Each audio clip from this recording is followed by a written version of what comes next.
Prologue. The Dance of Paradox.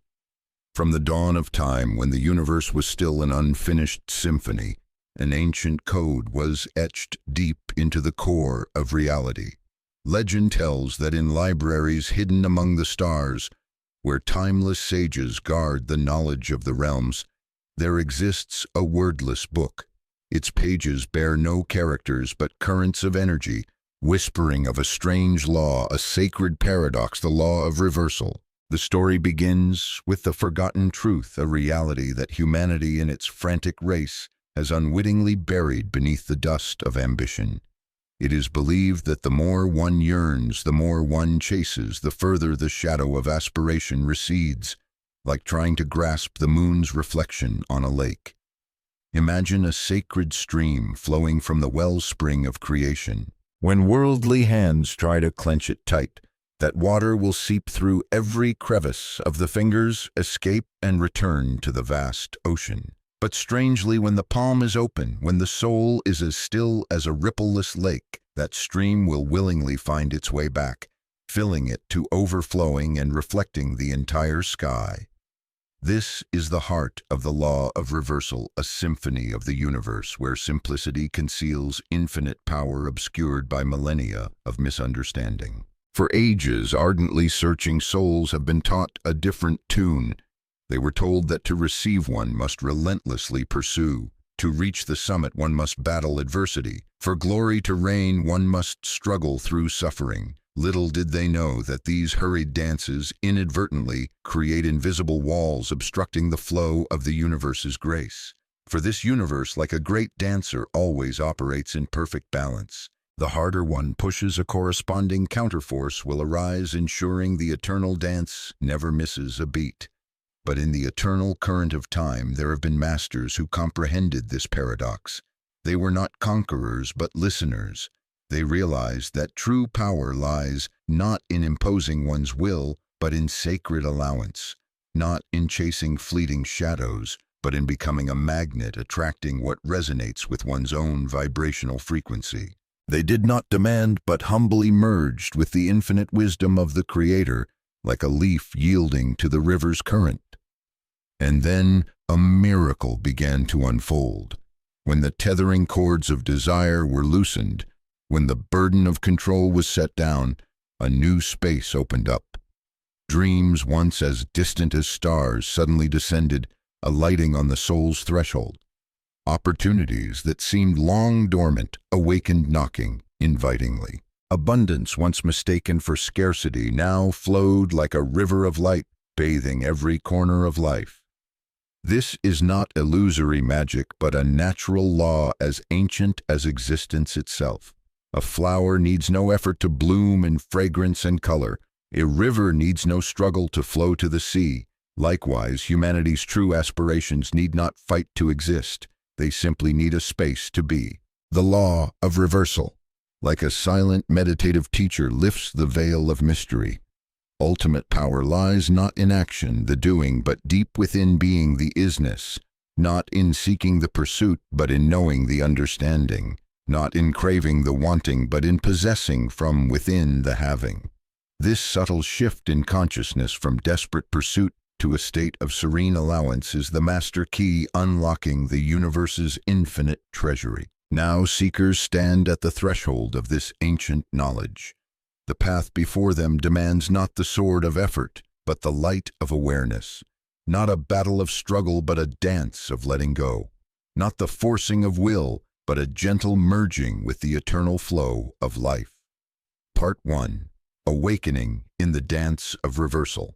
There will come a moment when the velvet curtain of earthly dreams begins to stir, and a gentle call, like the breath of morning dew, awakens slumbering souls. This is the opening chapter where yearning souls are guided to the threshold of an ancient realization.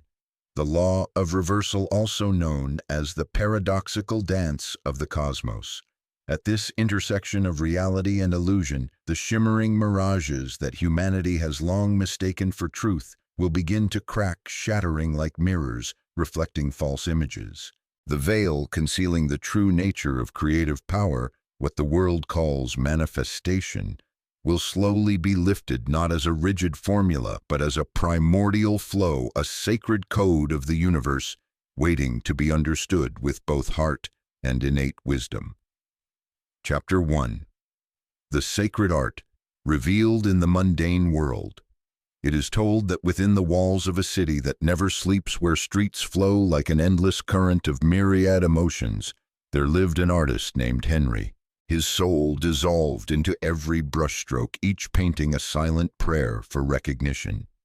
15 cycles of the moon and sun had witnessed his persistent steps, knocking on the doors of art's sacred halls, letters like autumn leaves sent without reply, and a heart chasing every glimmer of hope with all the faith of one seeking light. But alas, as if by a cruel twist of fate, the recognition he craved was like a delicate butterfly. The more he tried to grasp it, the more it eluded him, slipping through his fingers like the sands of time. Then, one winter morning, as frost still clung to the city's eyelashes, and Henry's soul was weary like a traveler after a long journey, something miraculous happened, born from the very act of letting go. "I paint because the creative current within me demands to flow," he whispered to the solitude of his studio, where only the scent of oil paint and silent aspirations kept him company. "Not because I seek an approving gaze." The very moment his hand loosened the tethering cord, a subtle shift occurred in the fabric of the universe. A few weeks later, as if arranged by destiny, a renowned collector, one with an eye for hidden gems, accidentally wandered into a small roadside cafe. There, amidst the aroma of roasted beans and the unfolding lives, Henry's works, which he had casually entrusted to the place, shone brightly. Recognition, the shadow he had tirelessly pursued for so long, now reversed its course, gently finding its way to him. For there is a universal principle that operates with unshakable precision, like the beat of a colossal heart. When people tighten their grip around what they desire, they unwittingly create an invisible wall of resistance. The very energy of that fervent longing pushes away what they seek. It is like a child trying to catch its own shadow under the sun. The faster the child runs, the quicker the shadow flees. The ancient sages, those who could read the language of the stars, understood this sacred paradox. They knew the universe responds not to strenuous effort, but to harmonious resonance, not to anxious preoccupation, but to serene allowance. The quantum field itself, the very tapestry, weaving the foundation of reality, vibrates according to the energy state of each being. When people release the energy of searching, when they cease to be the pursuer, they become an open space, an empty cup ready to receive the blessings of creation. The story of another soul. Margaret also mirrors this truth like an autumn lake reflecting the full moon. For 20 long years she had sought love with an intensity that consumed her mind, a craving that left no room for serendipitous magic to enter.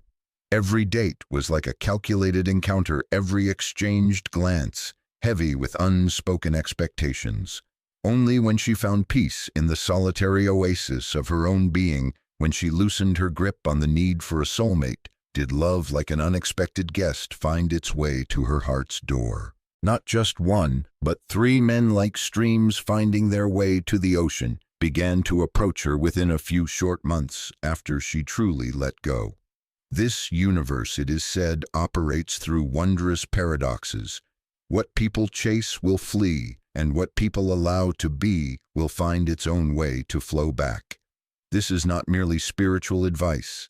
It is a fundamental law of energy and consciousness, a principle governing both the tiniest dust motes and the most distant galaxies. When people stop trying to force the river of life to flow according to their will, they will be astonished to realize they have always been standing in the midst of their own magical current.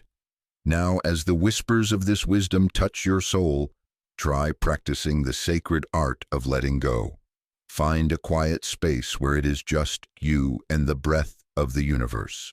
Close your eyes and let your mind recall something you are fervently pursuing. Perhaps a pinnacle of fame, a love etched deep in your heart, complete fulfillment, or a look of recognition from the world. Feel the entanglement of that desire in your energy field. Then visualize yourself gently opening your palm, releasing this pursuit into the vast embrace of the universe. Take a deep breath, and as you exhale, let these words flow like a stream. I release my attachment to this outcome. I trust in the sacred timing of the universe. What is truly mine will never miss me. Repeat this ritual daily like a prayer and silently observe how the universe responds to your letting go with unexpected gifts, with unannounced miracles. Chapter 2. A Covenant with the Sacred Paradox. In the heart of a relentlessly moving city, where the hurried pace of life resembled a cascading waterfall, lived a man named James, toiling day and night on the path to prosperity. Every morning before dawn even touched the threshold, his mind was already spinning with plans and strategies. He missed no business seminar, devoured every book on wealth creation, and threw himself into work for 16 hours a day, until his vision blurred with exhaustion. Yet despite these relentless efforts, financial success seemed to remain a distant mirage, slipping through his fingers like morning mist, vanishing with the rising sun. Because James unconsciously embodied a core truth. In the dance of creation, the more one pursues something with attachment, the quicker that desire recedes. His struggle was not an isolated case, but a reflection of one of humanity's deepest misconceptions about the path to success. This universe, it is said, operates through a sacred law, the law of least effort, or simply flowing with nature. Look at the world around us. A flower needs no strain to bloom in fragrance and color. A river needs no struggle to find its way to the sea. They simply allow their natural essence to be fully revealed. This principle echoes through the discoveries of quantum physics, where the mere act of observation changes reality and is steeped in the ancient wisdom of the East, which teaches that wu-wei, actionless action, or non-doing in action, is the highest form of creation. When James, one late afternoon, finally collapsed from exhaustion, something extraordinary happened. In that moment of surrendering all effort, he discovered a profound truth. His relentless striving had created an invisible wall of resistance, blocking the flow of abundance he had always sought. The moment he loosened his tight grip on success, the universe began to silently support him. A chance encounter, like a gift of destiny, led to a favorable partnership, and within a few months, prosperity gently and gracefully found its way into his life, like cool water finding arid land. This principle revealed itself similarly in the journey of Eleanor, a writer. She had wrestled with writer's block for many long years, trying to force each word onto lifeless white pages. Her creativity withered under the weight of expectations until one day she decided to completely stop trying to write. She began taking long, silent walks, allowing her mind to wander freely like a cloud. And then, to her own astonishment, stories began to flow through her, naturally, as if they had been silently waiting for the moment she stepped out of their way, allowing them the freedom to exist. One sees, then struggle is not a prerequisite for success. Sometimes it is the greatest obstacle. When people release the need to control every outcome, they align themselves with the natural flow of universal abundance. This is not passive acceptance, but active allowance, a state of mind ready to attract rather than relentlessly pursue. Contemplate the vast ocean. One cannot hold water by clenching a fist, but open your palm and water will naturally settle there, cool and pure. This is precisely how all desires are manifested. The universe does not react to your strenuous efforts, but resonates with your state of being, with the energy frequency you emit. The ancient art of letting go begins with a simple breath. Find a quiet space where you can sit undisturbed. Close your eyes and become aware of any area in your life where you feel you are trying too hard. Feel the grip of that effort in your body. Now, with each exhale, gently release that grip. Imagine your desires as light leaves floating on a gentle stream. You don't need to chase them, for the natural current of life, in its own wisdom, will bring them to you at the perfect time. Chapter 3.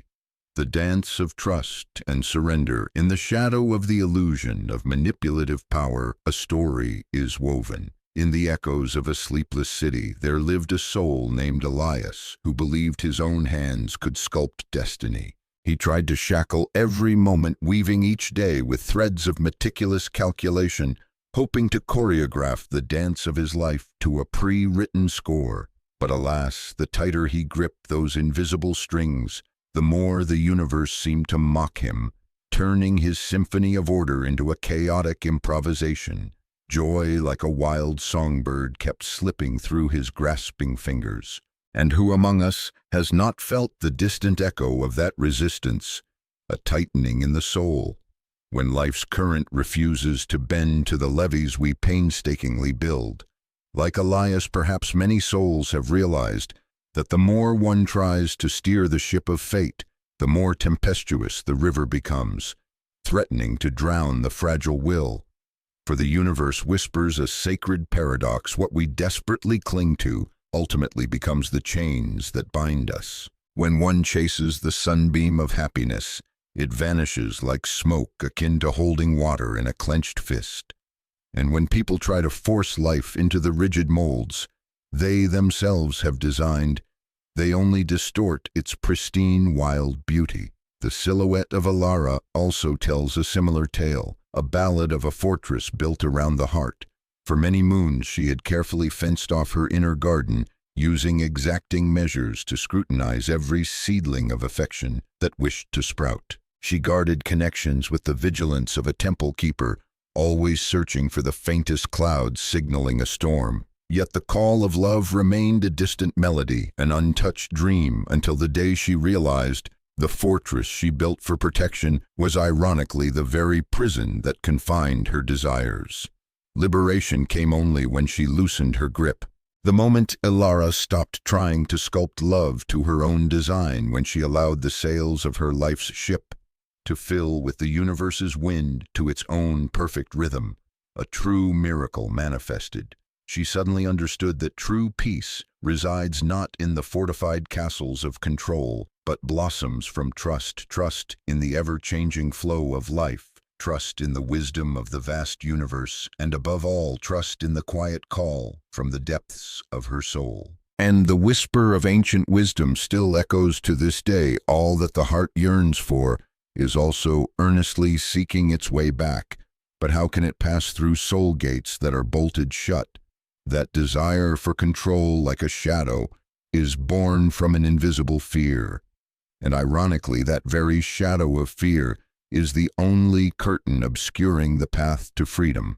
To begin untangling the invisible cords of control that constrict life's flow, try practicing a sacred ritual of trust. Each morning upon waking, choose one small aspect of the new day's canvas that one usually tries to paint according to one's own will. It might be a familiar route, an unvoiced reply, or even the dance of the weather disrupting plans. Consciously loosen your grip of control over that small thing, allowing it to flow freely in its own way. Listen and feel how much more gracefully and gently life unfolds when we cease to obstruct its natural current. As we practice this gentle art of letting go, we will realize that the things we've always sought and never wished to be imprisoned, they were merely waiting for the freedom to exist, for our permission to be. Chapter 4. The Sound of Eternity.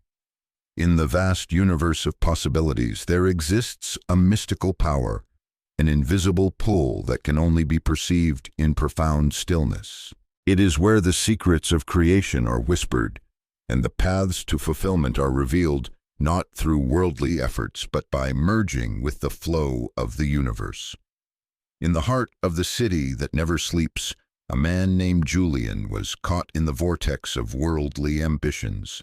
His office, a testament to long, sleepless nights, was inundated with scattered papers and piled-up plans. His mind, like a relentless machine, constantly sought complex solutions, yet success remained a distant illusion. The harder he tried, the more his career felt like a boat struggling upstream, resisting all his efforts. In the realm of mortals, how many can escape this ceaseless urge, the desire to act, to solve, and to force destiny onto a pre-drawn path? However, hidden within that constant motion is the very veil that obscures the path to true accomplishment. The ancient sages understood a truth that the modern world seems to have forgotten. Ultimate power lies not in endless action, but in sacred stillness, where the soul merges with the universe. When one ceases the endless chase of doing and steps into the realm of being, one touches an infinite wisdom, an undercurrent that governs all creation. This is not idleness, but a state of subtle receptivity, where natural solutions blossom like flowers opening at their own destined moment.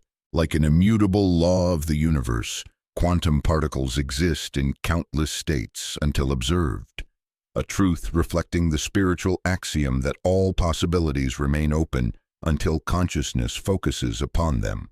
Constant motion, tireless searching, actually narrows these infinite possibilities into finite outcomes. A talented pianist named Lyra discovered this truth through her own journey. She once believed that mastery came only from relentless hours of practice and diligent repetition. However, her true breakthrough came only when she learned to listen to the silences between the notes. In that stillness, she found an eternal melody that had always existed within her, waiting to be awakened and to flow. This principle is not confined to the arts, but permeates every aspect of existence. The universe communicates in whispers, not in shouts. Its guidance comes not from the whirlwind of activity, but from moments of stillness and quietude. When people learn to be still, they attune themselves to the natural rhythm of creation itself, where wonders are formed. To touch this transformative power, practice the ancient ritual of stillness. Each day, create a sacred space for silence. Find a tranquil place where you will not be disturbed. Sit comfortably, allowing your breath to find its natural rhythm. Do not try to banish thoughts. Observe them as they drift by like clouds in the sky, without judgment, without clinging. Begin with a few minutes and gradually extend the time as you become more comfortable with the silence. In these peaceful moments, gently hold your aspirations in your awareness, not as desperate pleas, but as seeds sown in the fertile ground of the universe. Trust that in this stillness you become a magnet for divine inspiration and effortless manifestation. Remember, the most powerful forces in the universe, gravity, electricity, magnetism, all operate in profound silence. Your true power comes not from what you do, but from who you become in those sacred moments of stillness, when your soul harmonizes with the sound of eternity. Chapter 5. The journey back to Source, lost in the mist to find the stars. In a bustling metropolis like a miniature cosmos lived a soul named Kalen, who often studied his reflection in the bathroom mirror, a space besieged by tomes promising life transformation, self-affirmation, mantras plastered everywhere, and an endless list of virtues he believed he needed to cultivate. Each dawn he meticulously examined himself, searching for flawed fragments of his soul, to mend qualities to be honed and rough edges to be smoothed. Yet strangely, with every new esoteric art mastered, every habit disciplined, every affirmation repeated like a prayer, Kalen only felt the emptiness within him expand like a bottomless abyss. This path, how many have wandered it, a relentless journey of self-improvement that ironically pulls us further away from the pristine self where the true soul resides. Ancient wisdom traditions, like echoes from millennia past, whisper a profound truth: humanity's incessant pursuit of becoming better has inadvertently woven a veil that obscures the perfection already inherent within each of us. The universe in its eternal dance operates on the principle of wholeness, not fragmented pieces. When a soul endlessly seeks self-improvement, it unconsciously seals an affirmation that it is incomplete, broken, and lacking. That belief, like a self-fulfilling prophecy, etches an endless loop of seeking a thirst that can never be quenched. True transformation, like a miracle, comes not from adding on, but from letting go. It is not a journey to become something new, but to shed the cloaks of mistaken identity, the masks that hide the true essence, radiant as a hidden gem. Like a sculptor who does not add but chisels away the excess stone to reveal the masterpiece, the path to one's inner power lies in releasing what is not truly one's own, the borrowed burdens. Lyra, a musician whose innate talent flowed like a spring, had spent years trying to mold herself into the image of the great artist she envisioned. She avidly studied countless techniques, tried to emulate renowned masters, and forced herself into a rigid mold of perfection defined by others. Yet the turning point came only when she stopped trying to be anyone or anything. When she let go of the cloak of a meticulously constructed identity, she discovered a voice that had always sung from deep within her, a voice pure, authentic, and wondrously unique, like a melody never before known. This truth does not stop at the threshold of art, but permeates every dimension of life. The more one tries to fix oneself, the deeper one ingrains the illusion of being wounded. The more one strives to become someone or something, the further one drifts from one's true original self. To touch that source of true power, try practicing an ancient ritual of releasing identity. Find a quiet space where it is just you and the silence, and close your eyes. Let your mind journey through all the labels you have given yourself, all the roles you think you should be or must become. Now, one by one, let them dissolve as gently as morning dew under the early sun. Feel the lightness spread with each release as layers of identity fall away: the achiever, the striver, the seeker, the broken one, the incomplete one. Do not rush to fill the newly opened space. Simply abide in the pure awareness that remains when all labels have receded. In that space of pure being, you will discover a wondrous truth.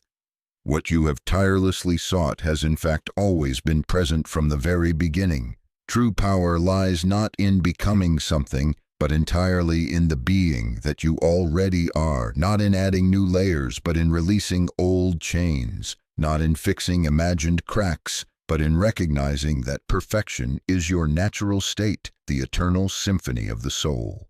Chapter 6. Revelation from the Realm of Silence.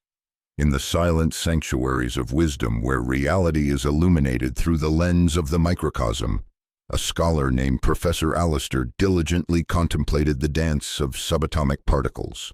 Day after day, through his microscope, he realized something marvelous. His very gaze, the silent presence of the observer, caused these tiny particles to alter their trajectories, shifting in unpredictable ways. That discovery, like a resonant bell, shook the foundations of the knowledge he had always trusted, unveiling an ancient truth that mystics had comprehended for millennia. Each of us stands at the threshold of a similar revelation. Just as Alistair realized that a gaze could shape micro-reality, every soul harbors the power to transform all things through awareness. When we step back, becoming a silent witness to the thoughts and emotions surging within our consciousness, instead of being swept away by them, we initiate a profound transformation in both our inner world and outer circumstances. The universe does not respond to mere concepts, but mirrors our relationship with those concepts. When we fully identify with a negative thought stream, we become its embodiment. But when a space is created, a separation between the self and the thought stream, we awaken the latent power of the observer, the primordial consciousness behind all experience. This principle is not confined to quiet laboratories. Our thoughts are invisible currents of energy waves, of potential awaiting an attentive shaping. By learning to observe them with a non-judgmental, detached mind, we cause these waves to coalesce into the reality we desire. This is not mere theory. It is the practical application of the universe's most subtle laws, an intersection of science and timeless wisdom. Another soul named Clara touched this truth in the darkest moments of her life. Besieged by the phantoms of anxiety and fear, She was once lost in relentless emotional storms. Then one day she learned the art of witnessing. Instead of exclaiming, "I am afraid," she learned to observe there is a fear present. That subtle shift in perception created a silent space between her true self and her transient emotional states. In that space she found liberation. As Clara became more adept at observing with detachment, her reality began to transform miraculously.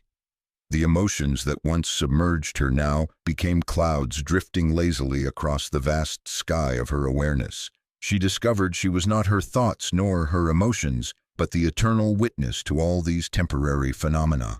To touch this unparalleled power of the observer, practice an ancient method. When an unwanted thought or emotion arises, do not resist or try to change it. Instead, step back and abide in the position of the witness. Observe the thought or emotion as if watching a film on a wide screen. Tell yourself, "I am observing this thought," rather than "this is my thought." Feel the space between your awareness and the thought itself. Abide in that space. And then notice how the thought begins to lose its influence as you no longer identify with it. This is the power of detached observation, the same force that transforms reality at the subatomic level, now operating through your consciousness to transform your life. Chapter 7. When the soul's magnetic field attracts destiny. In a bustling marketplace in the heart of the city, where the sounds of life wove an unceasing symphony, there was a merchant named Valerius. He stood behind his stall, silently observing the stream of people passing by like waves upon the shore. For many years he had diligently studied every sales technique, memorized countless clever pitches, and polished his every gesture and word to perfection. Yet success seemed to remain a distant star, glittering but hard to reach. Each day passed like an exhausting performance, where he tried to persuade every passerby to stop and purchase his wares until one miraculous morning when everything suddenly changed. It is said that Valerius was unwell that day, his weary body lacking the strength to maintain his usual enthusiastic, energetic demeanor. He simply stood there as quiet as an ancient tree, offering genuine smiles to those who happened to meet his gaze. And then, to his own astonishment, more people stopped at his stall than ever before. Freed from the pressure of aggressive sales tactics, customers felt naturally drawn to his authentic, serene presence. They lingered longer, asked questions with sincere curiosity, and bought more than even when he had tried his utmost to sell. For there is a principle that governs every aspect of life, the law of reversed effort, a truth whispering that the more one pursues, the more life seems to tease, creating invisible obstacles. When we release the need to make things happen according to our will, we align ourselves with the natural flow of universal energy, like a leaf yielding to the current. This is not passive acceptance, but active allowance, an open state of mind ready to draw our desires towards us, like a flower exuding fragrance to attract bees and butterflies. Think of water. When we try to grasp it, it slips through our fingers. When we open our palm, it naturally settles cool and pure. This same principle applies to success, abundance, and even fortuitous connections in life. The universe does not react to our strenuous efforts, but resonates with our state of being, with the energy frequency we emit. A woman named Lyra also came to understand this truth, but only after many long years of searching for love in vain. She had attended every social gathering, tried countless matchmaking services, and created profiles perfected down to the last detail. However, a genuine connection, a true soulmate, still eluded her like a daydream. It wasn't until she stopped searching, truly ceased all external efforts, that things began to change. One tranquil afternoon, when she had finally found peace in accepting her present moment, even in solitude, she met someone who changed her life. When the energy of seeking no longer emanated from her, she became findable, like a lighthouse quietly shining in the night, drawing ships to harbor. Now, perhaps it is time for each of us to experience this truth firsthand. For the next 7 days, try practicing the art of non-pursuit. Choose an area of your life where you feel you have been pushing hard for a result. It could be in your career, relationships, or personal goals. Instead of trying to make things happen, shift into a state of allowing. Begin each morning by acknowledging your desires, then consciously release the need to chase them. Throughout the day, when you notice yourself tending to force or pursue, gently return to a state of open, receptive awareness.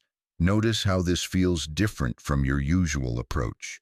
Pay attention to what happens when you stop trying to make things occur and instead allow them to unfold naturally, like clouds drifting across the sky. Remember, this is not about abandoning your desires. It is about aligning with a natural law, the primordial flow that governs all achievement. Just as Valerius discovered in his sales and Lyra in her relationships, the moment you stop pursuing is often the very moment your desires begin to find their way to you like echoes returning. When the space becomes still, Chapter 8. When emptiness opens the way to fulfillment. In the hallowed silent halls of a prestigious university, where knowledge was preserved like stars in the night sky, there was an erudite scholar named Elias. His hands, it was observed, often trembled when they touched his research papers. For 15 long years he had diligently pursued recognition in academic circles, publishing one study after another, with a silent yearning for acknowledgement from his peers. Each morning he awoke with a vague sense of emptiness, a quiet gnawing as he checked citation indexes or refreshed his emails, secretly hoping for an invitation to speak at prestigious conferences. Perhaps many souls have tasted this feeling, a perpetual longing, an obsessive anticipation seeping into every thought, making it impossible to truly appreciate and enjoy the beauty of the present moment. Like Elias, many may have also discovered that desire itself can sometimes become an invisible cage, its walls built from relentless wanting. The ancient sages spoke of this truth. Attachment clinging to outcomes is the very root of suffering. However, they did not mean to advise us to abandon our dreams, our true aspirations. Rather, they taught that true manifestation, life's miracles, often occur in the subtle space between wanting something and being willing to let it go. When Elias finally understood this wisdom, everything in his life began to change miraculously. One evening, after receiving yet another rejection letter, he quietly placed all his research papers into a drawer and gently closed it as if closing an old chapter of his life. For the first time in many long years, he allowed himself to simply exist, no longer carrying the burden of having to prove his worth to the outside world. He began to teach his students not to seek recognition, but for the pure joy of sharing knowledge, like a gardener tending to young saplings. And then within just a few months, something extraordinary happened. His previous works, seemingly forgotten, suddenly began to receive attention. Colleagues sought him out for his profound insights, and invitations to speak at prestigious conferences arrived unsolicited. The very recognition he had once so ardently craved now flowed to him easily and naturally, not because he had changed his actions, but because he had transformed his inner energy.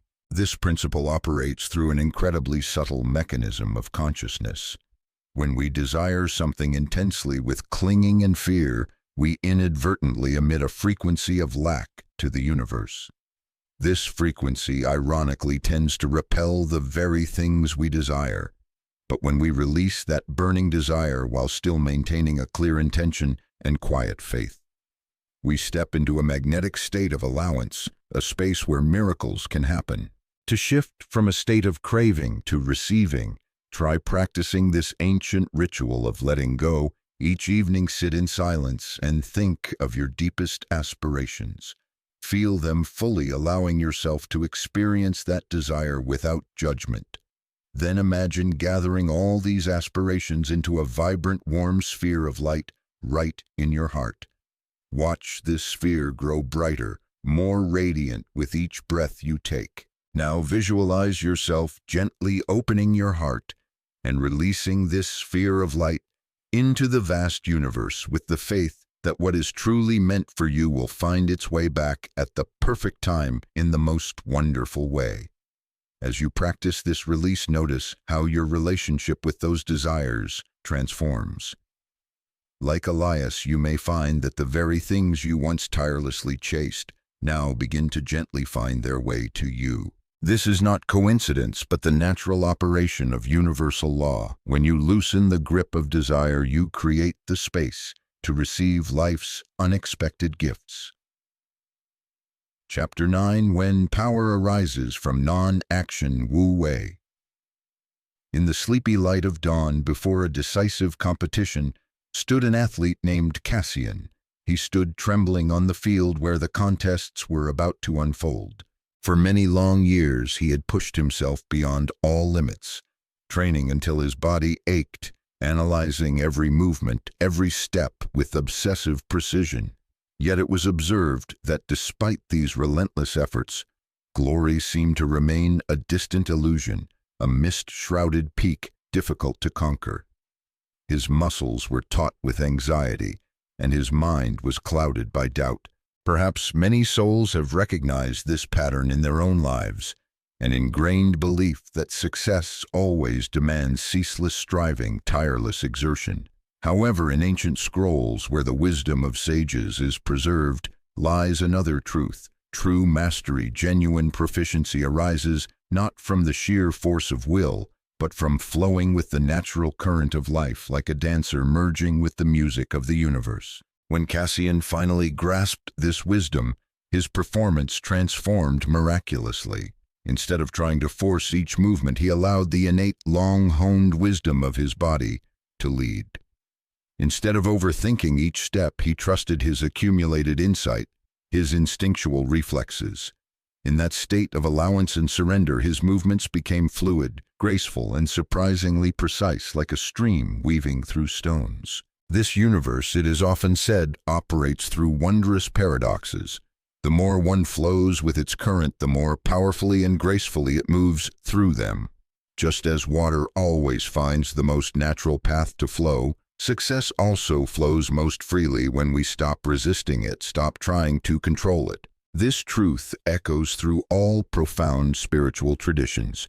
The Tao Te Ching speaks of Wu Wei, action without attachment, doing as if not doing. The Bhagavad Gita teaches karma yoga, action without clinging to the results. Even modern sports psychology confirms that peak performance often occurs in a state of relaxed awareness, not forced effort. Cassian discovered that victory came not from trying harder, but sometimes from trying less, in a sense, less straining, less controlling.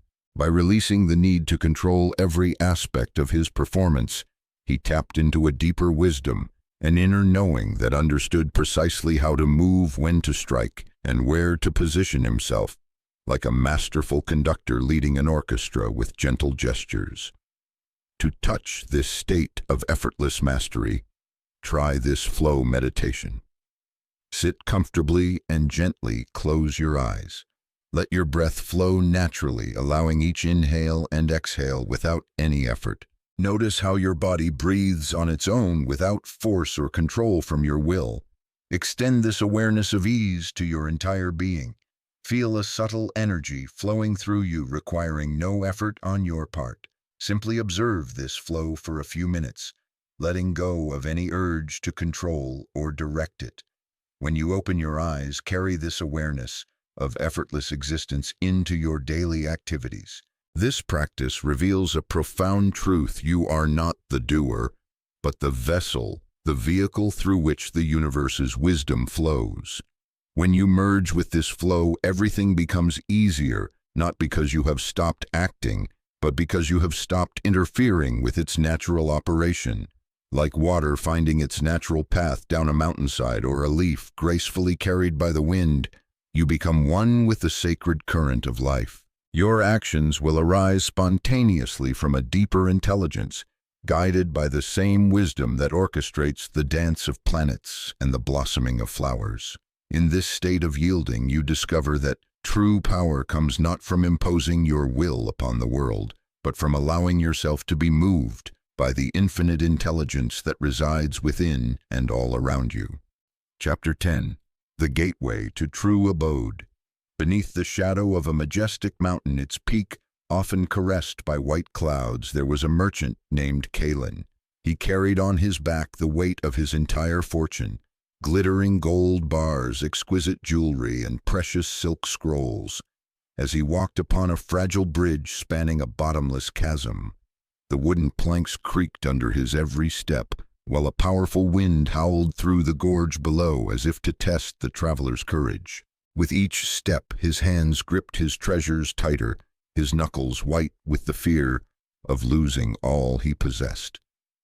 Perhaps many of us have also clung tightly to what we value most, what we hold dearest, with an invisible fear. However, in this moment, each of us stands at the threshold of a powerful truth, a verity that has transformed countless lives throughout the ages. As Kalin edged his way across the precarious bridge, the wind seemed to grow ever stronger. The fortune he carried now became a true burden, making his every step more perilous and arduous than ever. And then a teaching that would change his life forever arrived like a temple bell ringing amidst a storm. A woman with kind, wise eyes like a celestial being descended to earth appeared at the other end of the bridge and spoke to him in a voice gentle yet full of power. Only by opening your hands can you save yourself. In that moment, Kalin faced an ultimate choice: either continue to hold tight to what he had and risk everything, or let go and discover a greater strength, a freedom he had never known. When he finally loosened his grip, allowing his precious treasures to be swept away by the wind, scattered into the air, something miraculous happened. His body suddenly felt light, his steps became steadier, and he crossed the bridge safely to the other side. There, to his utter amazement, he found all his possessions, miraculously carried by the wind to safety, perfectly arranged on this side as if an invisible hand had protected and preserved them. This ancient wisdom reveals a paradox of true power. Letting go is not failure. It is the gateway to mastery, to freedom. When we release the grip of anxiety and attachment to outcomes, we align ourselves with the infinite wisdom of the universe. This force, far greater than our small individual will, can orchestrate possibilities, creating wonders beyond our imagination. This universe, it is said, operates through trust, not control. Like water that always finds its way around obstacles, it finds the most perfect paths when unhindered by fear or doubt. Our role is not to force, but to allow, not to rigidly direct, but to attune, listen, and yield.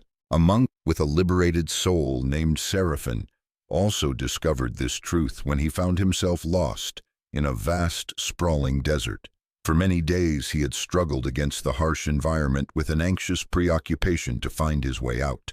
Only when he yielded to the guidance of the vast desert itself, when he listened to its whispers, did he notice the subtle signs, the direction of the wind, the patterns of the stars in the night sky, the movement of the tiny creatures on the sand, all of which led him to a verdant oasis, a source of life in the desolate expanse. Now try practicing this radical letting go, a ritual of the soul. Stand in an open space with your arms gently raised, palms facing the sky. Close your eyes and imagine everything you have been struggling to control or achieve. Feel the weight of these desires, fears, and attachments in your mind. Then slowly begin to release them one by one into the infinite space above you. Let your hands gradually open, allowing each concern to drift away like light leaves on the wind. Feel the lightness spreading through your soul with each release. Hold this posture of complete surrender until you experience a profound shift in your energy, a transition from grasping to receiving, from forcing to allowing. This practice may stir hidden fears. The ego often resists surrender because it is accustomed to control. But remember, true power, authentic freedom awaits on the other side of letting go. Just as Kalin discovered abundance through release, and Seraphim found direction through yielding, you too will discover that what you seek has in fact always been seeking you, merely awaiting the moment you open yourself to receive Part 2, harmonizing with the sacred paradox, awakening the creative flow. As the first veils obscuring knowledge have been gently lifted, the pilgrim on the spiritual path is now invited to step into a deeper realm. This is the next chapter of the journey, a place not merely of recognition, but of merging, of mastering the subtle currents of the law of reversal. Here, yearning souls will learn not only to comprehend the sacred paradox, but also how to gracefully dance with its rhythm, thereby awakening dormant creative powers, opening the gateway to an inner strength no longer bound by conventional perceptions. This is the time to transform primordial theory into living reality so that every breath, every notion can become a note in the grand symphony of manifestation. Chapter 11. When Intention Weaves Miraculous Reality. In the quiet hours before dawn lived a writer named Adrian. He sat at his desk surrounded by rejection letters, each one like a heavy stone weighing down his dreams until they nearly shattered under the burden of hopelessness. For 15 long years he had pursued publication with a fervent intensity, the earnestness of one chasing an illusory figure in the mist. His novel, rewritten countless times in an attempt to please the invisible critics in his mind, had become an empty shell far removed from his original vision, far from the earnest call of his heart. Perhaps many souls have recognized this pattern, a wearying pursuit of external validation, a search that depletes one's very essence, dimming the pristine beauty of one's own creations. Yet hidden within this seemingly hopeless struggle lies a sacred truth, a verity that has guided masters, those who understand the miraculous through countless ages. When Adrian finally let go, when he accepted a halt to the chase, something extraordinary happened. He set his manuscript aside and began to write purely for the joy of writing stories that made his heart sing, words flowing from a source of pure inspiration. No thoughts of publishers or harsh critiques clouded his mind. In that state of pure creation, his words flowed like a clear stream, untainted by doubt or the desire for recognition. And then within a few months, these writings, born from freedom instead of force, from joy instead of anxiety, found their way to a publisher who recognized the true power, the authentic beauty hidden within them. This reflects a universal principle of effortless creation, a law of manifestation without struggle. Ancient mystics understood that all manifestation, all formation in the tangible world, begins in the invisible realm of energy, in the world of intention and vibrational frequency. Modern quantum physics is now gradually confirming what sages have always known. Our observation, our consciousness itself shapes reality. When people create from a place of resonance, of harmony with the universal flow instead of from strenuous effort, they tap into the same miraculous force that brings forth flowers from tiny seeds and weaves stars from cosmic dust. The journey of a woman named Lyra also profoundly reflects this wisdom. For many years, she had crafted perfectly detailed resumes and tirelessly networked, pursuing the job position she had always dreamed of. However, success seemed to remain elusive, evading her until she made a radical shift in her approach. Instead of hunting for external opportunities, she began to live as if her ideal job was already present, already a part of her life. She decorated her home office exactly as she envisioned, organized her workday in the manner she desired, and carried herself with the confidence and serenity of someone already living her dream. And then, within just a few weeks, an unexpected connection, a chance encounter led her to the very position she had imagined, gently and naturally. The art of letting go to manifest invites each of us to step into this state of resonant creation. Find a quiet space where you will not be disturbed. Close your eyes and allow the reality you desire to naturally arise in your mind, like a beautiful dream surfacing. Unlike traditional visualization methods, you do not try to force or control these images. Instead, let them appear spontaneously, as if you are watching a movie unfold before you. Feel the pure joy, the serene peace emanating from these images without trying to grasp or hold on to them. Notice how your body relaxes as you release the need to make anything happen. If thoughts of how or when arise, simply observe them passing by like lazy clouds in the sky. Your role is not to direct or control the universe, but to merge with its infinite creative power, like a musician merging with a grand symphony. Just as Adrian discovered his authentic voice through letting go, and Lyra manifested her dream through being rather than seeking, you too will find that creation, that goodness flows naturally when you step out of its way, allowing it to operate freely. Chapter 12. When belief is the most miraculous power. In a bustling city marketplace where the stream of people never ceased, there was a man named Gideon. He often clutched his briefcase as if it were an extension of himself, his knuckles white with determination. Each morning he armed himself with memorized scripts, detailed statistics, and meticulously calculated strategies, all tools in his relentless quest to close deals.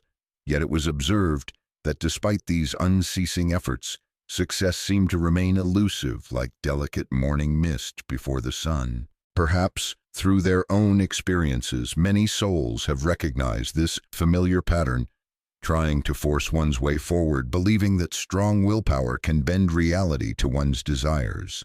But the universe, in its profound wisdom, harbors a gentler, deeper truth. One afternoon, Gideon happened to observe a colleague of his named Reese during an important meeting. Where Gideon might have launched into a well-rehearsed presentation, Reese simply listened, smiled, and spoke with a quiet certainty, a belief radiating from his very core. Deals seemed to form around him gently and naturally, as flowers blooming in the warm spring. His secret, an unshakable knowing, a deep-seated belief that every interaction would unfold perfectly, according to an inherent order. This reflects an eternal truth. Belief shapes reality more powerfully than any strenuous action. Ancient scriptures often speak of faith that can move mountains, while modern neuroscience is gradually revealing how our beliefs can actually reshape neural pathways in the mind. When people truly believe in a certain outcome, their energy shifts from forcing to allowing, opening channels through which abundance, all good things, naturally flow. The healing journey of a woman named Alara also illuminates this principle. After many long years facing unstable health, having tried countless therapies and remedies with all hope, she discovered another path. Instead of viewing her body as an object to be fixed, she began to trust in its inherent, infinite wisdom. Each morning she would gently place her hand on her heart and feel a sacred intelligence, a healing energy flowing through every cell. She stopped seeking external solutions and began to believe in her body's natural ability to restore balance. And then, within just a few months, her doctors were astounded to witness her condition gradually improve, not through striving, but through yielding to the innate healing power that had always been latent within her body. To activate this same power of belief within you, find a quiet space and sit in a comfortable position. Close your eyes and think of something you have been trying hard to force into reality. Feel the tension this effort has created in your body and mind. Now imagine completely releasing this effort, like setting down a burden you have carried for too long. Let your breath become deeper, gentler as you shift into a state of absolute trust. Feel the relief spreading as you know that what you seek, the good that is meant for you, is already on its way in some way. There is nothing to prove, nothing to push, nothing to make happen at all costs. The wisdom of the universe far surpasses human plans and strategies. Hold this state of deep trust for a few minutes, allowing any doubts or worries to drift by like lazy clouds in the sky. When thoughts of how or when arise, simply return gently to this feeling of complete trust. Practice this letting go and trusting daily, and silently observe how life begins to respond not to your strenuous efforts but to your deep belief and serenity. Chapter 13. When the soul yields to the invisible current. In a modest office where schedules and plans were meticulously arranged like complex star charts, there lived a man named Anselm. He spent his days trying to orchestrate to navigate every moment of the future. His desk drawers were filled with contingency plans for other contingency plans, each scenario mapped out in such detail that there seemed no room for any chance. Yet it was observed that life seemed to take a peculiar delight in unraveling, even disrupting, his carefully woven designs. Perhaps many souls have recognized this pattern within themselves. Constant calculations, perpetual preparation for every conceivable eventuality, and an illusion that through perfect planning one can control the uncontrollable. But the primordial wisdom of the universe whispers of another path, a gentler way. Throughout the ages, the greatest minds, souls who have touched true understanding, have known that genuine certainty often hides in the very heart of uncertainty. The great scientist Einstein spoke of the sacred mystery at the cradle of true science. The Buddha also taught that peace comes not from trying to secure a predetermined future, but from releasing our grip, our attachment to what must happen. These are not mere philosophical musings, but profound insights into the very nature of reality, into the impermanent dance of life. When Anselm finally grew weary of constant planning, when he accepted that some things were beyond his control, something extraordinary occurred. In that surrender he discovered a deeper current, an invisible energy gently carrying him forward, a flow far more intelligent than all the careful strategies he had ever devised. Life began to flow with an ease he had never known, bringing opportunities he could never have planned for or imagined. This also mirrors the journey of a woman named Astrid, who had spent years trying to create the perfect conditions for love to find her. She had a long list of qualities her ideal partner must possess, carefully curated dating profiles and structured approaches for every encounter. Yet a true connection, a serendipitous love, seemed to elude her until the day she decided to discard all her requirements, her criteria, and began to trust in life's magical orchestration. One evening, after canceling another carefully planned date, Astrid walked into a small neighborhood cafe with no agenda or expectation. There, in the simple act of being fully present with the moment, she met someone who challenged all her carefully constructed criteria, yet opened her heart in ways her plans never could have.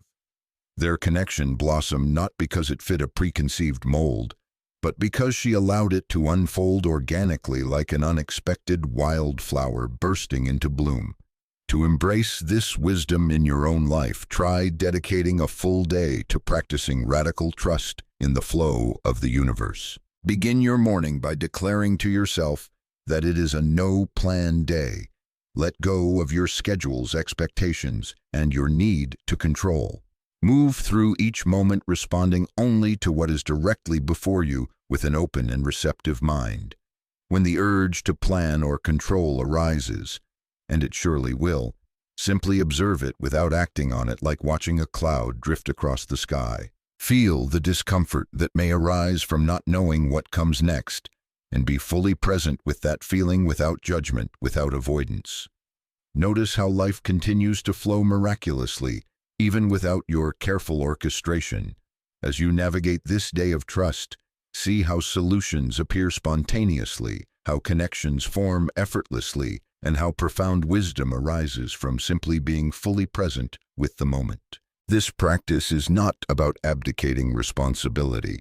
It is about accessing a deeper intelligence, a wisdom that always operates beyond the limited perspectives and plan of your mind, like an underground river ever flowing, waiting for you to listen and yield.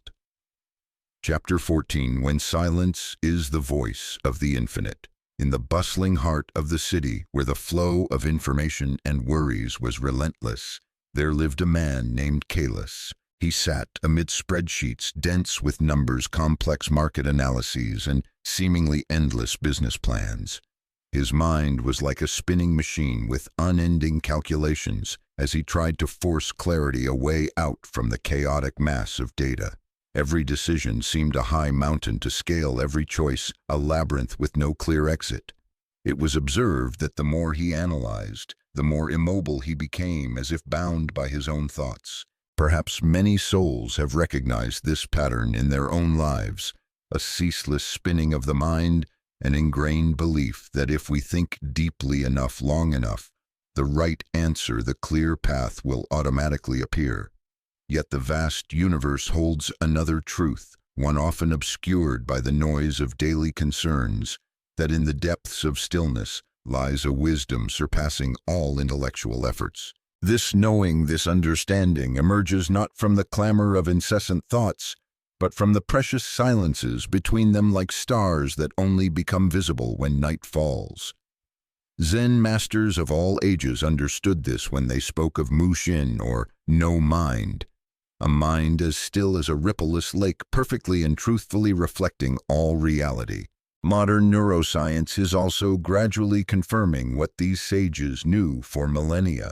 When the brain enters a state of deep quietude, solutions, clear insights naturally arise from deeper levels of consciousness, like underground springs finding their way to flow. Kalis only discovered this truth after extreme exhaustion forced him to stop, to let go of all effort. One morning, instead of plunging into his usual analytical vortex, he simply sat in silence, allowing his mind to rest. And then, in that space of surrender, clarity emerged easily and unexpectedly, not as a structured thought, but as a knowing, an understanding beyond logical thinking. This also mirrors the journey of an artist named Evadne, whose artistic inspiration seemed to have dried up under the weight of forced, urged creativity. She had spent countless hours staring at blank canvases, trying to compel her masterpieces into existence.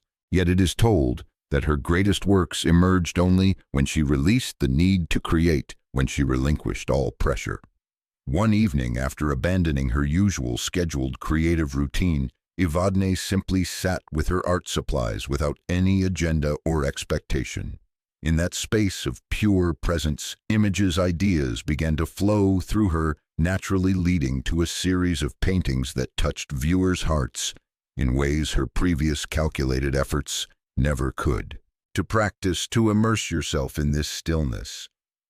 Find a quiet space where you will not be disturbed. Sit comfortably and let your breath find its natural rhythm, gentle and deep. For about 10 minutes, release all effort to try to figure things out, to solve every problem. Let thoughts come and go without pursuing them, without clinging to them like leaves floating on a river. Simply abide in the silence, the stillness that exists beneath your constantly thinking mind. Notice how answers, insights often arise not from mental strain, but from this deep space of quiet. Just as a clear pond reveals its hidden treasures at the bottom only when its surface is completely undisturbed, your mind too will open to divine wisdom in moments of complete quietude. Trust that wisdom will flow naturally when you step out of its way, just as a river always finds its course without force or resistance. Within this practice lies the key to accessing the infinite intelligence that has always resided within you, an ancient knowing that has guided seekers through all ages.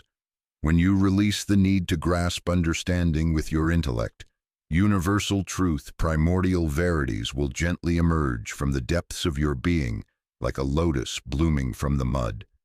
Chapter 15. The Dance of Wu Wei, Power in Yielding. In the ancient halls of a temple hidden in the morning mist, there lived a man named Leaf. He stood motionless, every muscle in his body taut with effort. Many long years of diligent practice had brought him to this moment. Yet it was observed that the more he tried to perfect his every movement, the more rigid and less fluid they became. For like Leaf, perhaps many souls have fallen into the trap of believing that mastery, true proficiency, always demands relentless exertion, unceasing effort. But then the wisdom of Wu Wei, a principle of action through non-action, or more accurately effortless action, reveals a paradox at the very heart of all achievement. When one loosens the grip of trying, natural power inherent within spontaneously emerges like an underground spring finding its way to flow. This is not passivity, but a state of perfect alignment, a profound attunement, where action seems to flow through you rather than from your strenuous effort. The great masters of all ages understood that true power comes not from trying to force the river to flow your way, but from becoming the river itself, fluid and powerful. In our daily lives, let us try to notice how tension, how straining creates resistance.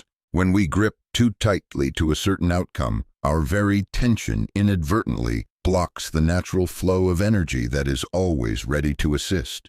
However, when we relax into the present moment, allowing our actions to arise spontaneously, without forcing, we tap into a deeper current of power, a wisdom that transcends rational calculation.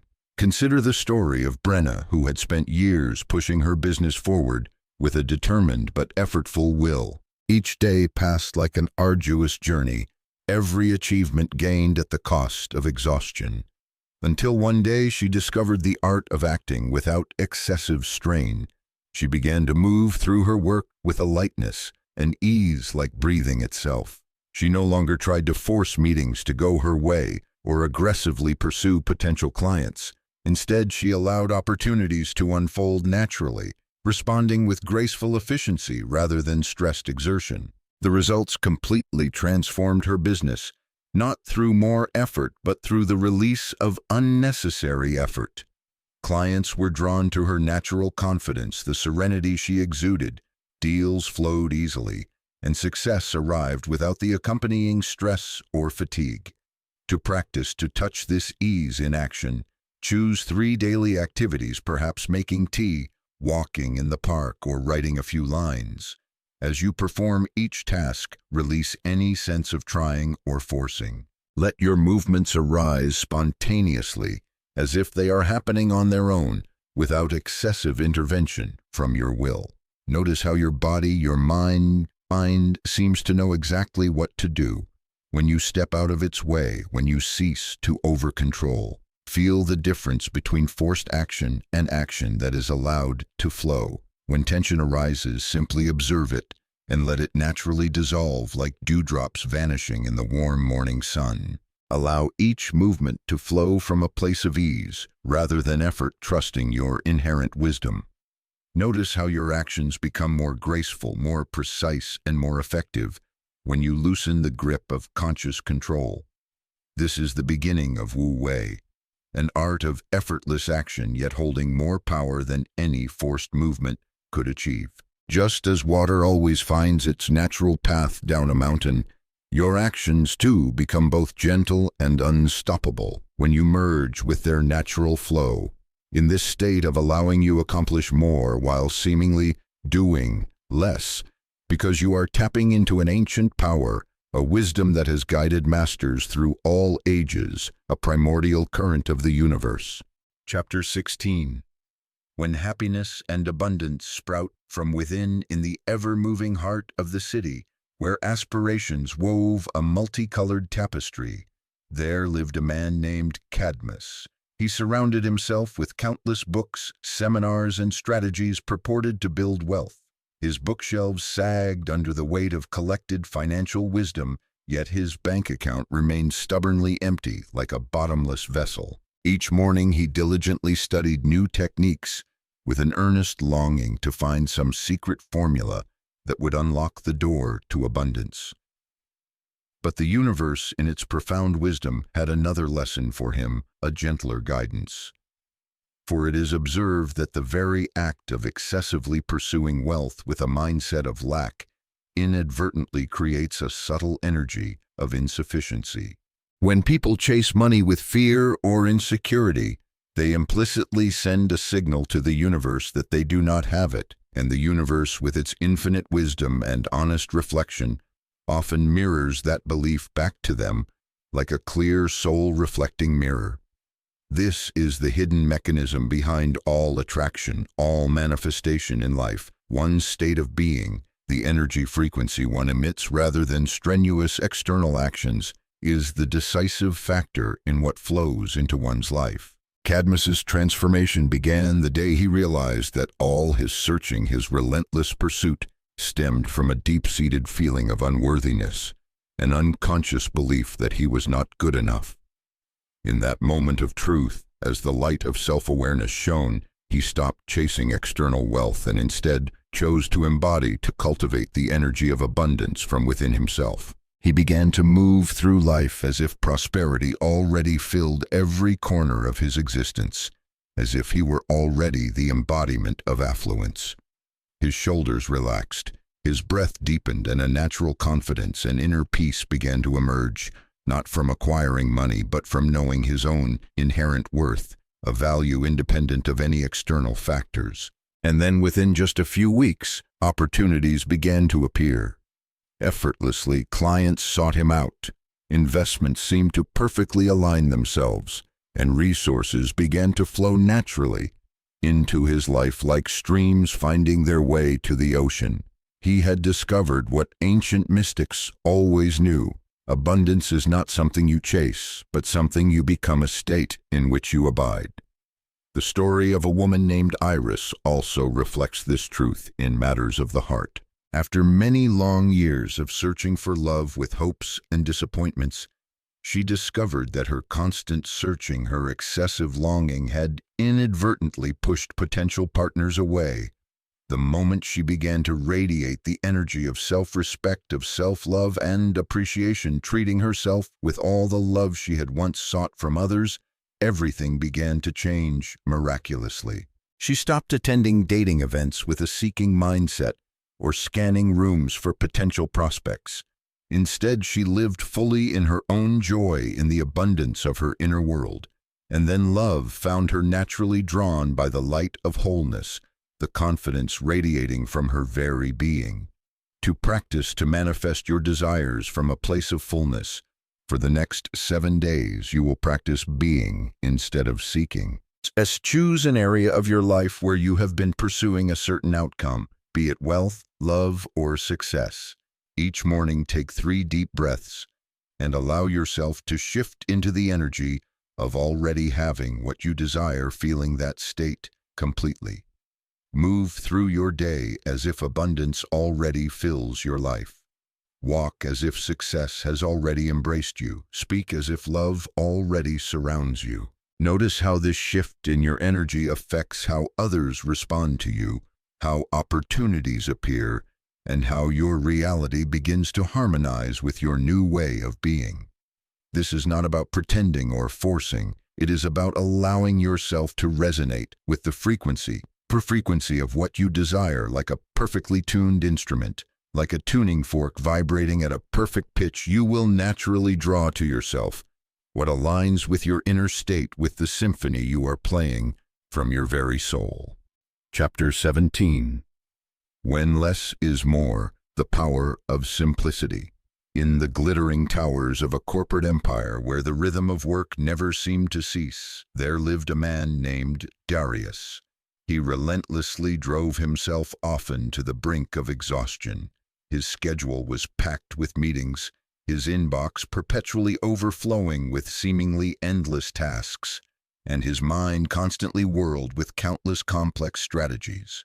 Yet it was observed that despite this ceaseless activity, true accomplishment, deep satisfaction seemed to remain elusive like a phantom in the mist. Perhaps many souls have also been taught that success always demands maximum effort, that more action will invariably yield greater results. This illusion, like an invisible tether, has kept many trapped in an endless cycle of work, while the natural flow of abundance of the universe's blessings silently passes them by unnoticed. The truth lies in an ancient principle, a timeless verity now being gradually confirmed by modern analyses, that a vital few actions' core endeavors often yield the majority of meaningful results. In every field of life, one will discover a magical ratio where a small fraction of effort can generate a large portion of the rewards. This is not merely a mathematical observation, but a spiritual law, an indication of the universe's natural path where everything operates with the least expenditure of energy. When people align with this principle, they enter into harmony with the universal flow of least resistance, where everything seems to become gentler. Darius's transformation began the day he decided to release the burden of unnecessary actions, those tasks that consumed energy without delivering much value. He eliminated countless tasks that depleted his vitality, yet contributed little to his true objectives. Instead, he discovered the power of inspired action, those rare moments when the universe seems to guide one to achievements effortlessly like a ship carried by a favorable wind.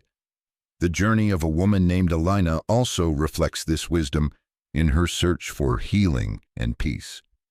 For many years, she had followed complex protocols, strict regimens, and elaborate treatment methods. However, her breakthrough came only when she decided to simplify everything, focusing only on what truly resonated with her inner wisdom, with the deep voice of her soul. By releasing the stress of overly complex strategies, she allowed her body's natural healing wisdom to emerge, to operate freely, to practice, to purify unnecessary efforts. For the next 3 days, you will practice the art of eliminating superfluous striving. Begin by listing all your current activities and obligations. Then, in a state of quiet contemplation, ask yourself, which of these actions are truly vital, truly meaningful? Which actions arise from genuine inspiration rather than mere obligation or habit? Boldly eliminate or delegate anything that does not align with your natural flow, with the call of your heart. When faced with tasks, pause and ask, is this truly necessary? Is this the simplest, most effective way to accomplish it? Let go of the urge to fill every moment with activity. Observe how your energy naturally flows towards what matters most.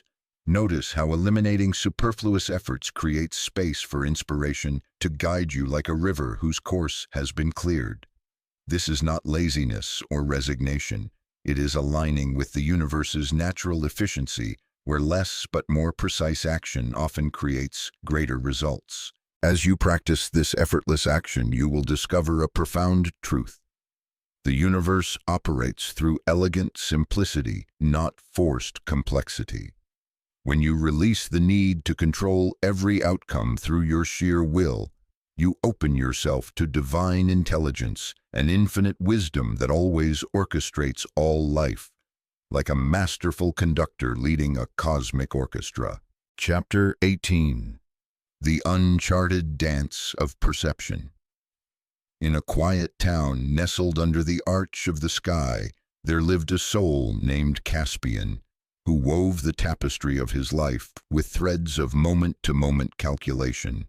Each dawn he would thrice consult the whispers of the wind and the words of the clouds before choosing the coat to wear.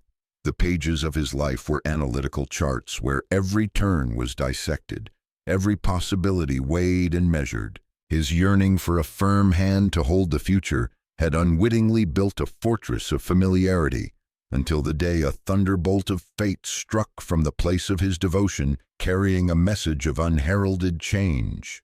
People often whisper that knowledge is power, that stability brings peace. Yet an undercurrent of ancient insight whispers a paradox. True power sprouts from embracing the unknown. When the illusory curtain of control is lifted, infinite horizons unexpectedly emerge from the void. The universe, in its deepest essence, operates through indeterminate waves. This is not the fanciful speculation of philosophers, but a wondrous truth revealed by explorers of the microcosm. At the tiniest level of reality, where matter dissolves into probability, waves of infinite potential certainty becomes a distant illusion. Humanity's longing for absolute predetermination unwittingly creates invisible walls obstructing the natural flow of life, and thus the very opportunities hidden in that mystical mist also close off. Caspian's transformation began when destiny gently nudged him into the embrace of the unknown. No longer bound by ingrained habits, no longer facing a pre-drawn future, he discovered something miraculous: creativity. Like a rare flower blooms only in the soil of uncertainty.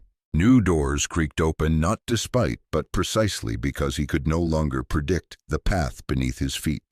In the ancient marketplaces of the mystical East, there was a merchant woman named Seraphina who inherited her trading business from her ancestors. For many years she had followed familiar paths, dealing with old partners trading in well-worn goods. But then a tempest descended from the heavens, sweeping away her accustomed trade route, forcing her to sail to lands uncharted on any map. When she opened her arms to embrace this drifting, she found wondrous wares and wealthy kindred spirits, transforming her enterprise beyond her wildest dreams. Try it once as an expedition into the land of wonders, the challenge of embracing uncertainty. Tomorrow let your soul step freely into the unknown.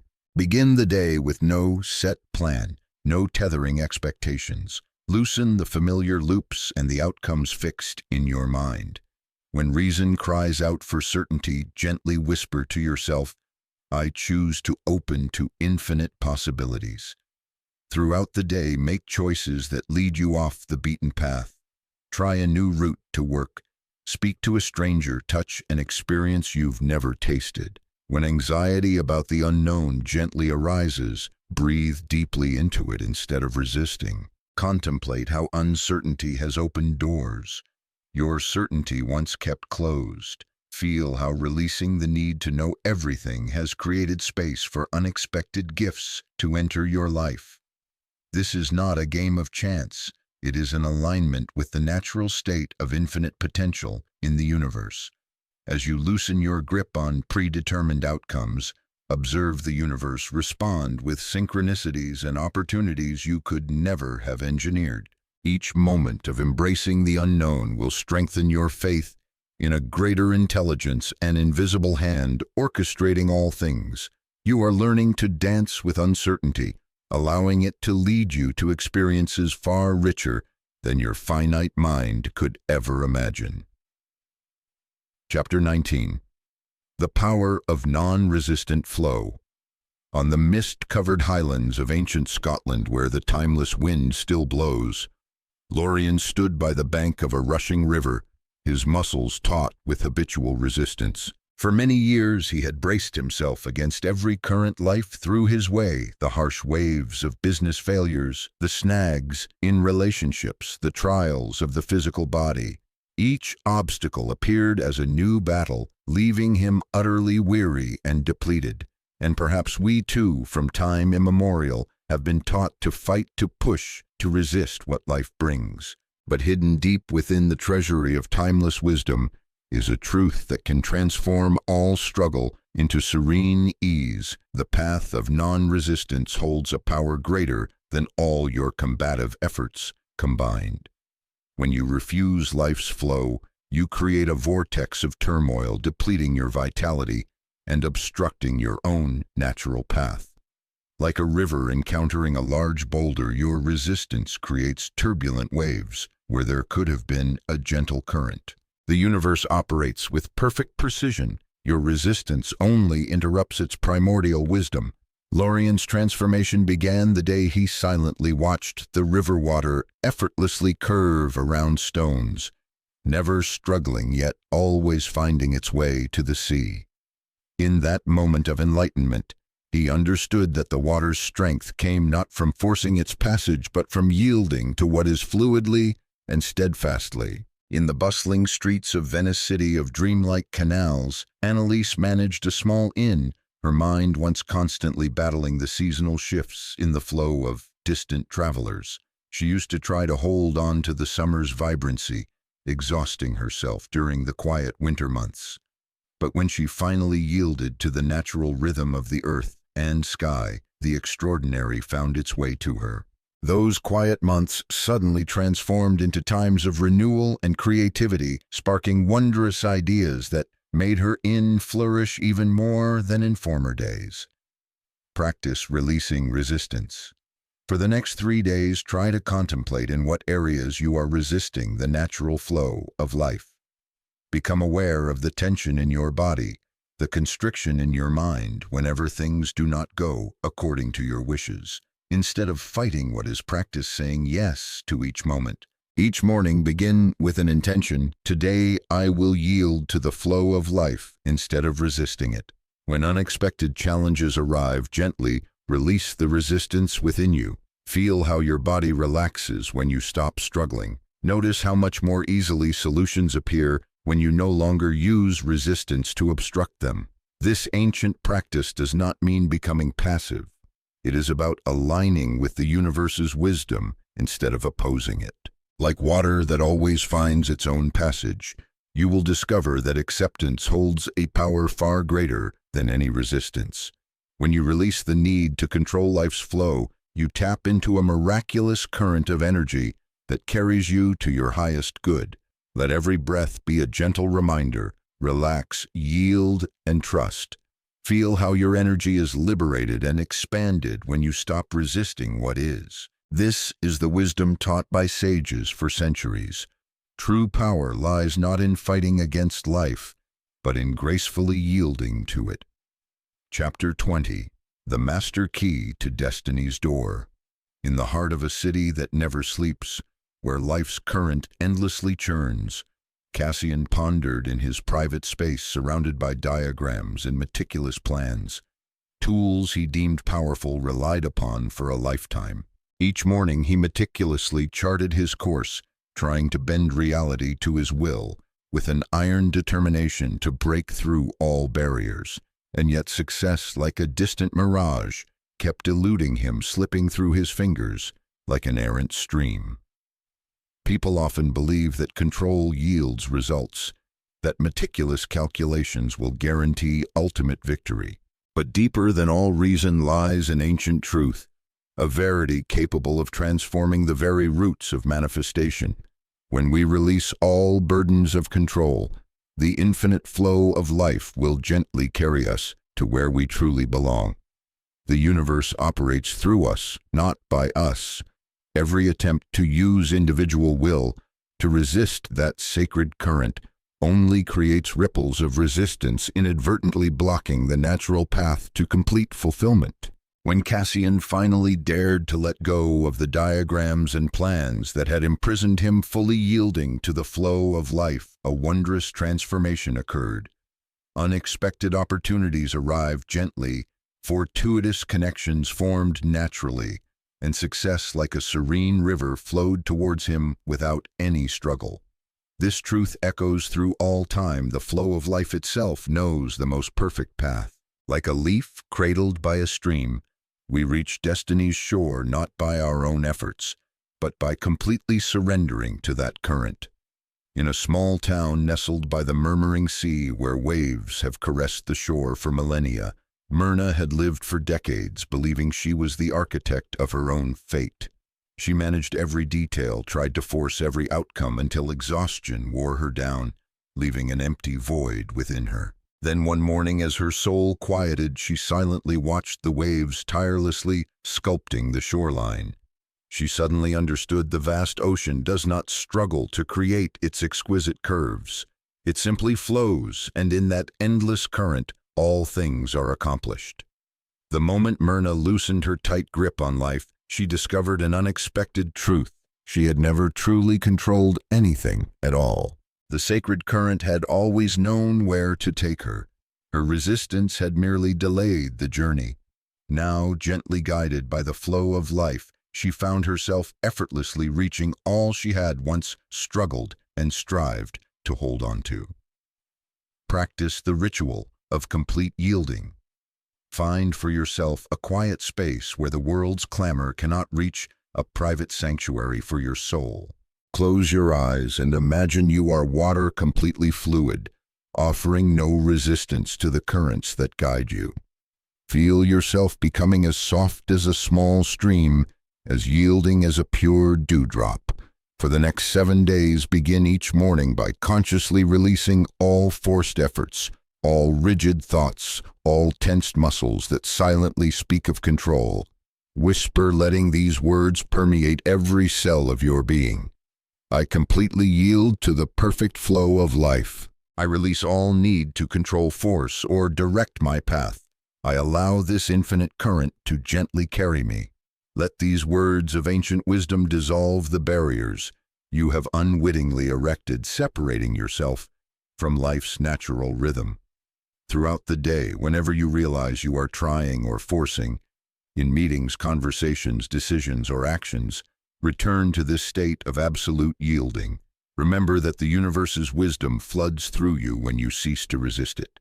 Like water finding its way through the earth, trust that your path will reveal itself at the most sacred moment. In your yielding lies the greatest strength. Observe the subtle signs of silent resistance within you, a clenched jaw, a tightened fist, a mind spinning to control outcomes. In those moments, take a deep breath and recall the ancient wisdom that all of nature's grandest creations spring from allowance, not from force. A mighty river does not fight its banks, but flows between them, creating unparalleled beauty through acceptance. Your yielding is not weakness, but the highest form of strength. For when you loosen your grip on life's wheel, you allow the infinite wisdom of the universe to guide your journey with perfect understanding. Part 3. Unleashing Peerless Power, Living as a Co-Creator with the Universe, Eternally Transcending Suffering. Chapter 21. The Consciousness of the Serene Architect. In the fading chill of winter, Horatio stood silently before the canvas of his aspirations, his mind scrutinizing every line, wondering if his desires were taking form. His intellect was a relentless wheel, endlessly analyzing. Had he done it right? Had he visualized long enough?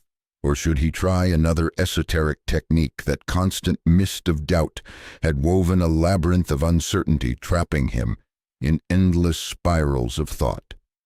People often do not realize that the vast universe responds not to strenuous efforts, but resonates with conviction from the heart. When we plant a seed in the earth, we do not dig it up daily to see if it is growing. We trust in the invisible forces of creation, knowing with certainty that the seed will sprout. That is the profound hidden truth, holding the power to transform fragile wishes into extraordinary manifestation. The deep subconscious, the sacred gateway to the creative source of the universe, only recognizes and amplifies absolute belief. It is not moved by hope or longing, but interacts only with an unshakable knowing. When Horatio finally ceased his unending questions, abiding in the stillness of pure conviction, the canvas of his reality transformed almost instantly. Work found him, fortuitous connections blossomed, and opportunities opened their own paths, not because he had mastered any esoteric technique, but because he had embraced absolute knowing from the depths of his soul. On the serene hills of a hidden valley lived Evadne, who had spent many years tirelessly seeking signs from the vast universe. She analyzed the shapes of clouds, interpreted mystical numbers, and tried to find meaning in every random coincidence. And yet true manifestation remained like a distant bird until the day she realized something souls who truly believe need no signs. The moment she released the need for external validation, abiding instead in the stillness of unwavering faith, her desires manifested with miraculous speed as if by magic. Your true power lies not in mastering methods or deciphering omens, but in unshakable inner conviction. When you know, a knowing from your very core, that your desire is already completely fulfilled in the invisible realm, then this tangible world in some way must rearrange itself to correspond with your steadfast belief. The ritual of awakening conviction. Sit in absolute stillness and recall a moment when you knew something without a shadow of a doubt. Perhaps it was that the sun would rise after the long night, or that cool water would quench your thirst. Feel that unshakable, firm belief spreading through every cell of your body. Now choose an aspiration and allow that same conviction to completely permeate it. Do not wish, do not hope, do not even wonder. No, let your entire being vibrate with the knowing that what you desire is already yours in the sacred, invisible realm. Throughout the day, whenever a cloud of doubt arises, return to this state of absolute knowing. Feel the profound difference between hoping and knowing, between wanting and conviction. Release all need for external signs or proof. Trust that what is already yours in consciousness must surely manifest in tangible form in reality. This is the ancient art of conviction, the sacred foundation upon which all manifestation is built. Chapter 22. Awakening the soul's magnetism amidst the hurried currents of an unnamed city, Silas drifted through his days with a vague, yearning ache. Each encounter was like a silent plea for acceptance, each connection a fragile attempt to fill an invisible void in his soul. He had sought out every gathering, tried countless virtual bridges of connection, and followed all advice on the art of attraction.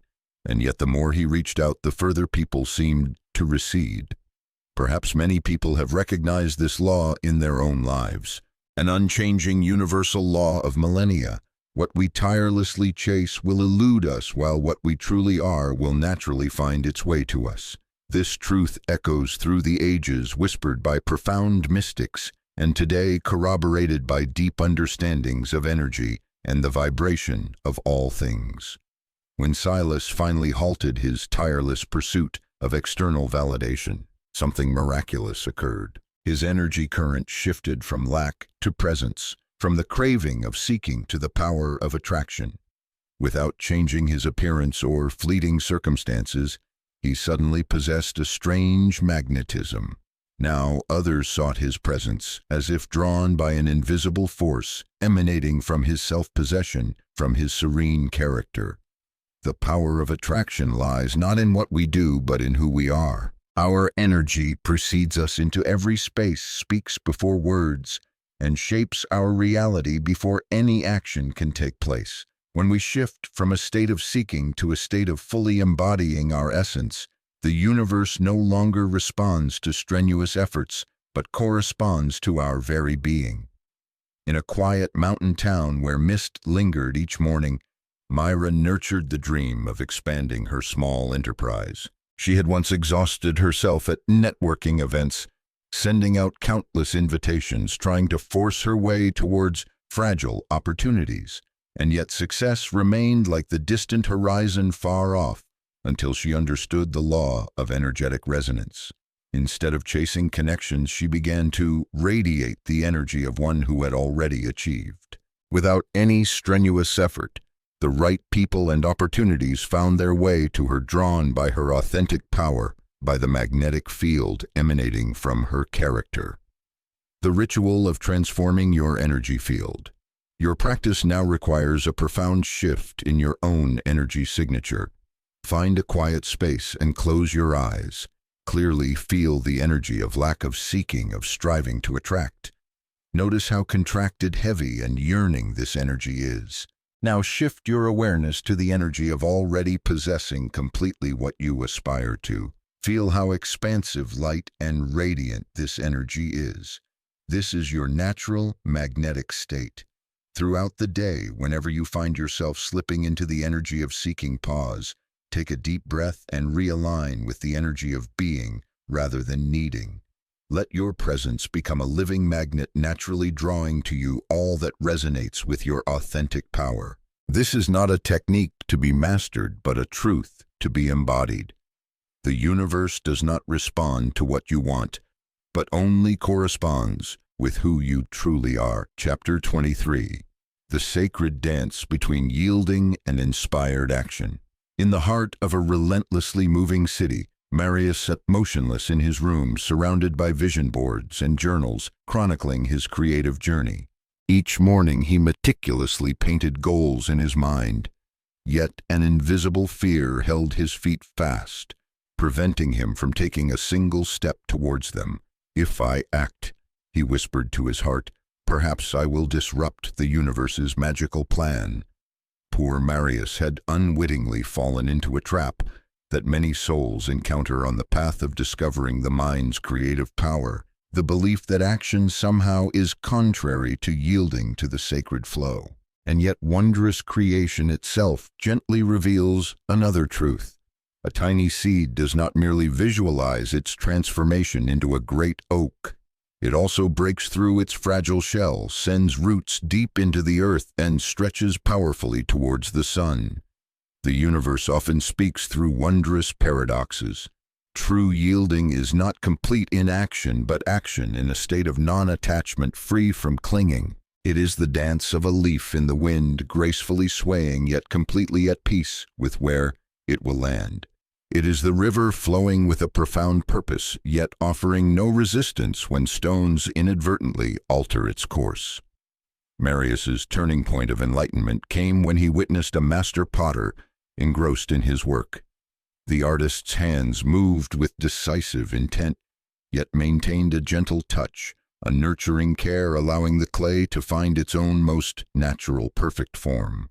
In that moment, Marius understood magical creation requires both the potter's strong intention and the clay's pure yielding. Primordial teachings from ancient times all reveal that action and yielding are not opposing extremes, but companions in the universe's creative dance. Ancient Taoist masters often spoke of Wu Wei, action without forcing, without compulsion. Great martial artists demonstrate peerless power through relaxed, fluid movements. Even the subtle science of quantum physics shows us that fundamental particles exist simultaneously in states of motion and potential, until observed by consciousness. In a small town nestled by the deep blue ocean, Celine nurtured a dream of opening a small seaside cafe where the taste of the sea would mingle with stories. For many years, she awaited a perfect sign from the universe, believing that any action on her part would interfere with the sacred predestined moment. Then one morning, while strolling on the soft sand, she saw a child engrossed in building sandcastles. The child worked with absolute concentration, yet remained innocently unattached when the waves suddenly rushed in and dissolved its creation.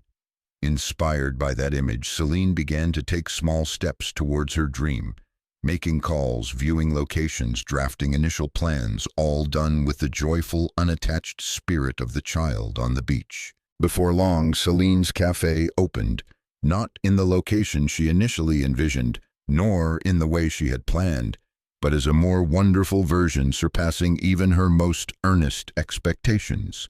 She had discovered the sacred balance to move forward with all faith, while remaining open to the universe's wondrous adjustments, the ritual of uniting intention and flow. Your practice now invites a similar sacred collaboration. Choose a small action, a gentle step that brings you closer to your aspiration. It could be making a call you've postponed, writing the first lines of a cherished book, or initiating a conversation you've long avoided. Before taking this action, take a deep breath and feel yourself gently releasing all expectations, all desires for a specific outcome. Move forward with the lightness of a leaf in the wind, the fluidity of water that always finds its own way. Let your action be a pure offering to the universe, unburdened by the need to achieve a certain result. This is the path of action, aligned with the flow, purposeful, yet serene, intentional, yet completely yielding. Chapter 24. The Subtle Art of Yielding to the Current. In the quiet outskirts of a town seemingly forgotten by time, Cadmus sat silently before his journal of aspirations, his hand crossing out another effort that had just vanished into thin air. Each morning he would plant intentions in his consciousness, only to spend the rest of the day anxiously searching for signs, questioning the techniques he used, and restlessly wondering if he was on the right path. It seemed the universe's response grew fainter with each of his worry-laden questions. People are often taught that creation requires constant attention, like watching a pot boil on the stove. Yet this very hyper-focus inadvertently creates walls of resistance, blocking the natural flow of magical universal energy. When you plant a seed in Mother Earth, do you dig it up daily to see how much it has grown? Nature, in its infinite wisdom, knows the perfect timing, the perfect sequence, and the most perfect unfolding. The law of yielding operates through unwavering faith, not through willful intervention. Every time you wonder if your desire is taking form, You inadvertently create a ripple of doubt, disturbing the very sacred process you wish to cultivate. The universe does not respond mechanically to your words or actions. It interacts with the energy field of your belief, or lack thereof. In the gentle, fluid cycles of nature, you will find the truth of non-interference. The moon does not force the tides to rise or fall. It simply maintains its mystical presence, and the waters naturally attune. The sun never demands a flower to bloom. It simply shines its warm rays, and the delicate petals unfold at their own sacred moment. Isolde, an artist with a sensitive soul and gifted hands, had once spent years trying to control every aspect of her artistic path.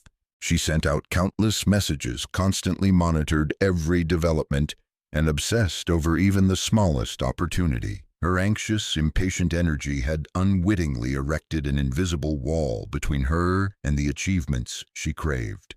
Then one winter morning, while all was still asleep, she chanced upon a small cocoon on the dew-covered fence of her garden. For many weeks, she simply watched it silently, without touching, without any interference. When the delicate butterfly finally emerged from the cocoon, fluttering in the early sun, she awakened to a truth: magical transformation always needs a quiet space to coalesce.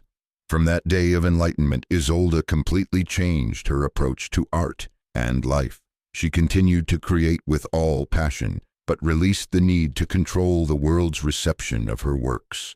She stopped obsessively checking her mail, stopped trying to force connections, and allowed her spiritual children to speak for themselves.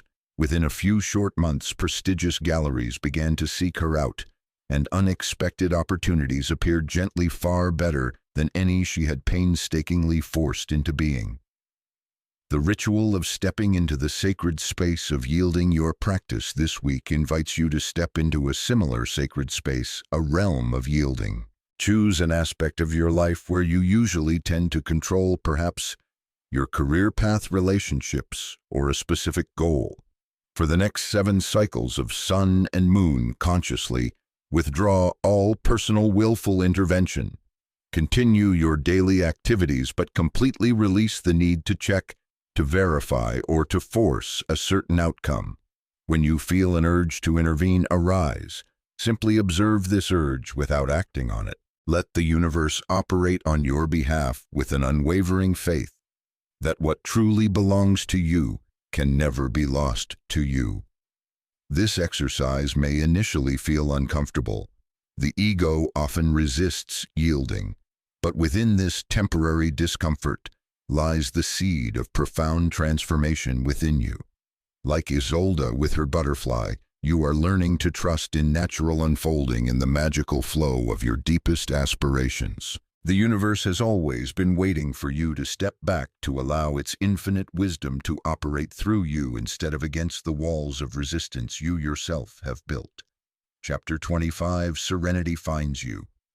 When the heart ceases its endless seeking in a bustling metropolis where pursuits never ceased, Valerius raced from one achievement to the next peak of glory, convinced that complete happiness awaited him at the final finish line. Each victory brought only a fleeting moment of satisfaction before he set his sights on the next goal further higher.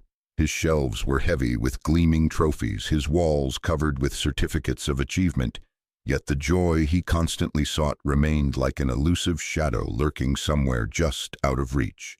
People from time immemorial have been taught that happiness always lies somewhere in the distant future, after a certain rung on the ladder of fame, after a perfect relationship, after achieving a flawless physique.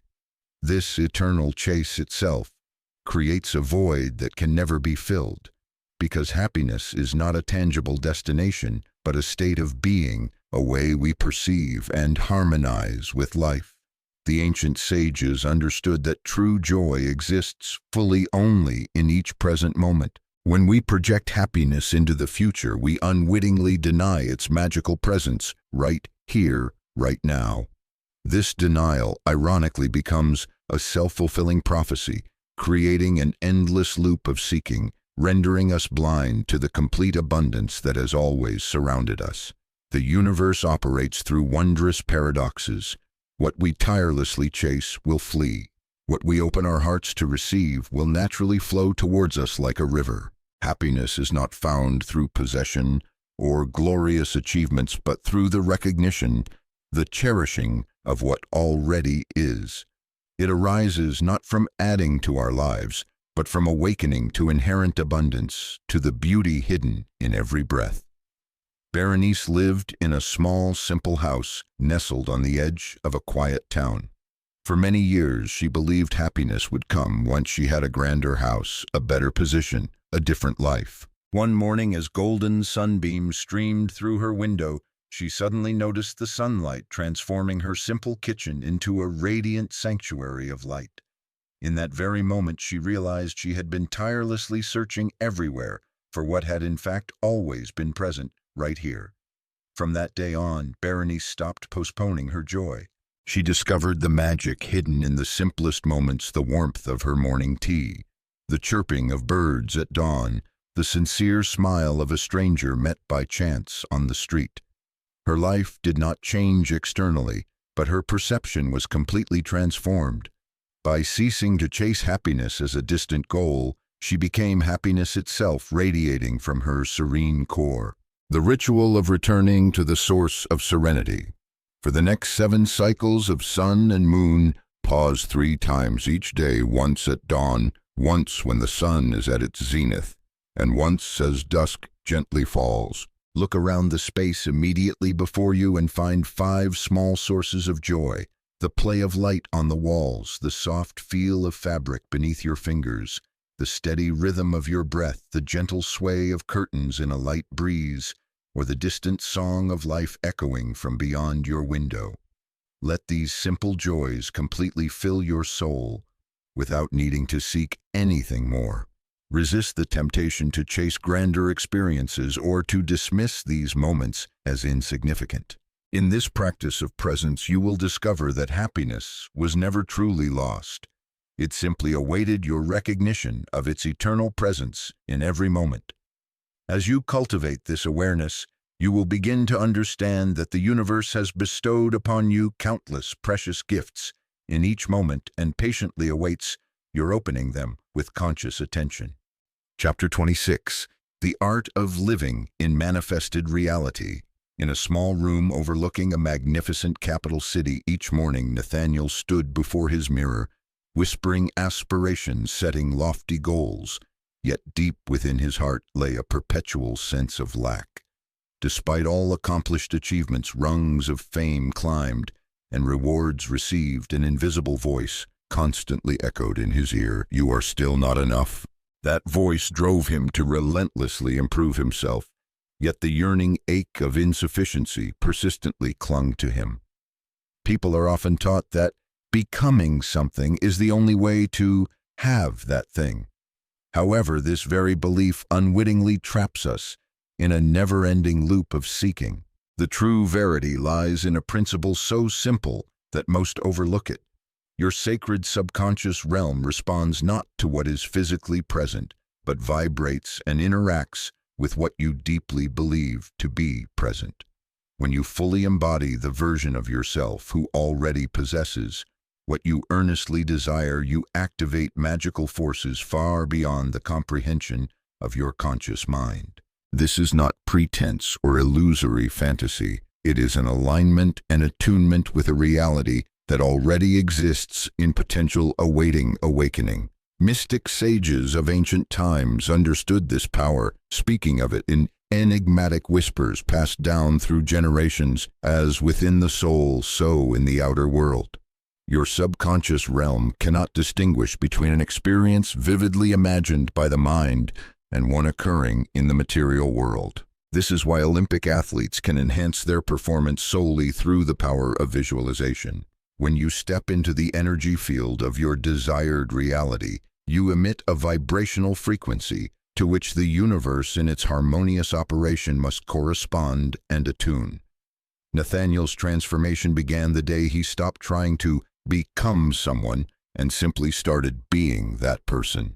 Instead of mentally rehearsing what he would do when success arrived, He began to move through each day as if success were already an inseparable part of his present. He chose different attire, spoke with a different demeanor, made decisions from a new, higher perspective. Within just a few short weeks, opportunities found their own way to him, rearranging themselves to match the energy field he was embodying, as if reality itself were bending to align with his inner state. Eudora worked in a small bookstore where the scent of old paper mingled with dreams, secretly yearning to become an author whose works were known to the world. For many years, she focused only on the distance between where she stood and her desired shore. Then one day, she learned the wondrous art of embodiment. She began to arrange her desk as if she were already a renowned, successful writer. She scheduled her days as if writing were her main profession, her very breath. She answered people's questions as if her books had already touched hearts and changed the lives of countless readers.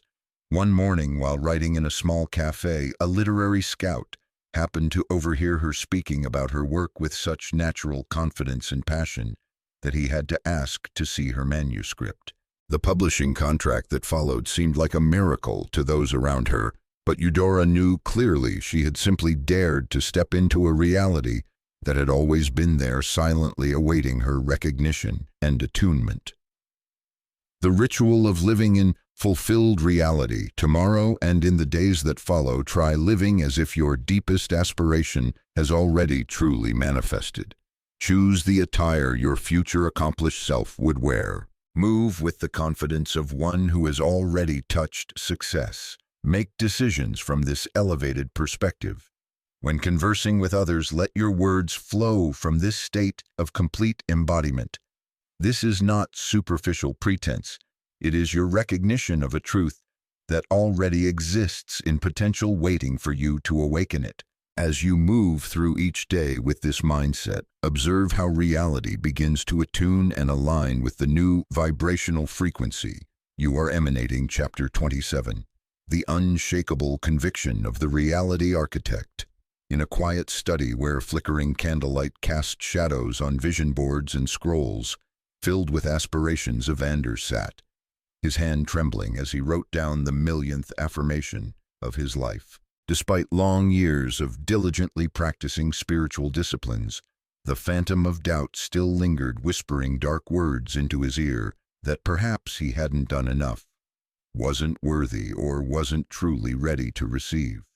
People are often taught that confidence is the result of achievement, that certainty comes only after tangible proof.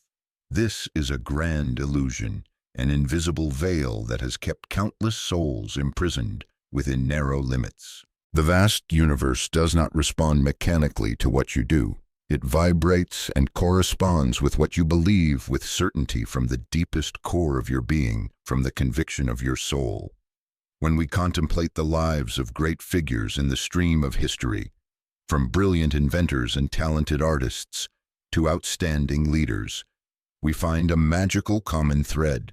They held an unshakable certain belief even before external reality had time to attune and correspond. They did not wait for proof to believe. Their ironclad belief itself created the proof. The power of this absolute conviction lies dormant within each of us. It is not something to be attained from without, but a treasure to be remembered, to be awakened from deep within. Every innocent child knows this truth until the world teaches them doubt. There was a time when you knew that all things were possible. That knowing is still alive within you, silently waiting to be awakened, to be invited forth. Evander's transformation began the moment he understood that his doubt did not protect him. It was silently creating the very limitations he feared. As soon as he chose absolute conviction, regardless of any external evidence, the universe began to rearrange its order, to attune and correspond with his inner knowing. Marcella had spent decades doubting her artistic talent, creating silently in the shadows, hiding her heartfelt works from the world's gaze. Then one day she discovered the hidden power of unshakable conviction. Instead of seeking external validation, she began to create from a place of absolute knowing, from a steadfast source. She painted as if every brushstroke were guided by sacred inspiration.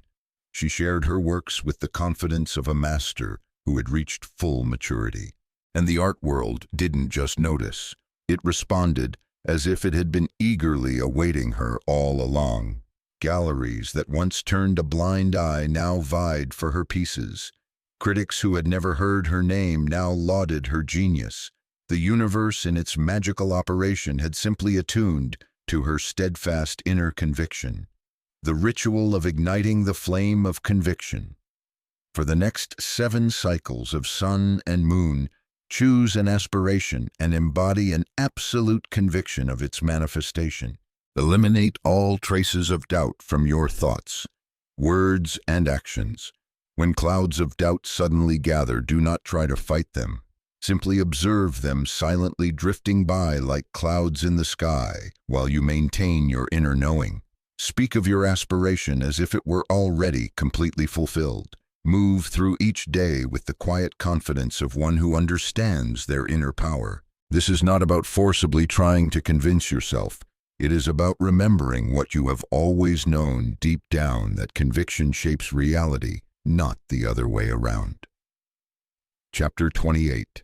The path of yielding to the miraculous flow amidst a dense forest where trees crowded together, Alaric had expended countless hours and immense effort to force his business plans into reality. Each passing day brought new strategies, increasingly aggressive promotional campaigns, and ever more complex operational systems. And yet success remained elusive as a fleeting shadow hiding somewhere out of sight.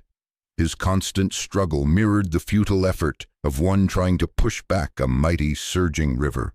People are often taught that achievement requires brute force, that success must invariably be accompanied by arduous struggle.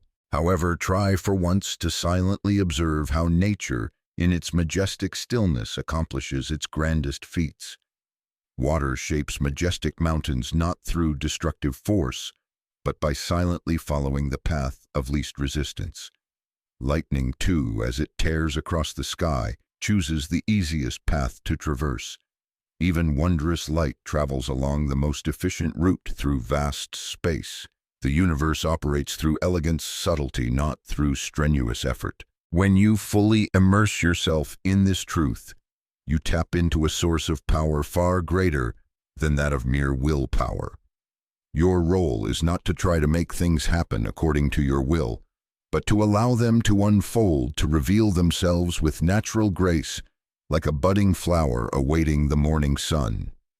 The principle of the path of least resistance reveals itself in every story of brilliant success, though very few recognize its silent presence. Those who seem to achieve overnight success have simply learned to yield to life's current instead of bracing themselves against it. Vesta discovered this truth on her own journey as the owner of a small restaurant. She had once exhausted herself trying to compete with larger establishments, implementing complex promotional plans and working tirelessly 16 hours a day. Success remained distant until one day she decided to yield to simplicity, to return to the core. Instead of fighting market trends, she allowed her business to develop naturally, organically. She listened to the subtle signals from her patrons instead of imposing her own vision. She followed the easy paths that naturally appeared before her instead of forcing the routes predetermined in her mind.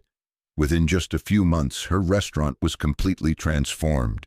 It became known not for complex, elaborate dishes, but for its authentic, cozy atmosphere and a natural, effortless charm. Patrons were drawn by the grace and elegance that now permeated every aspect of her establishment. Success came not from weary struggle, but from a deep attunement with the way of nature, the ancient ritual of the path of least resistance.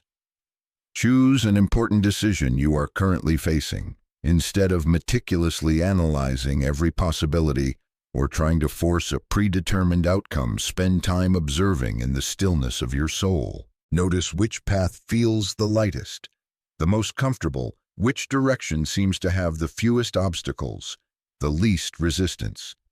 For one full day, try making your choices based solely on the feeling of ease and natural flow, setting aside ingrained preconceptions that struggle equates to value. Record how this decision unfolds, paying particular attention to the subtle ways the universe supports choices that align with its natural laws. Remember, nature never strains, never forces, never struggles yet.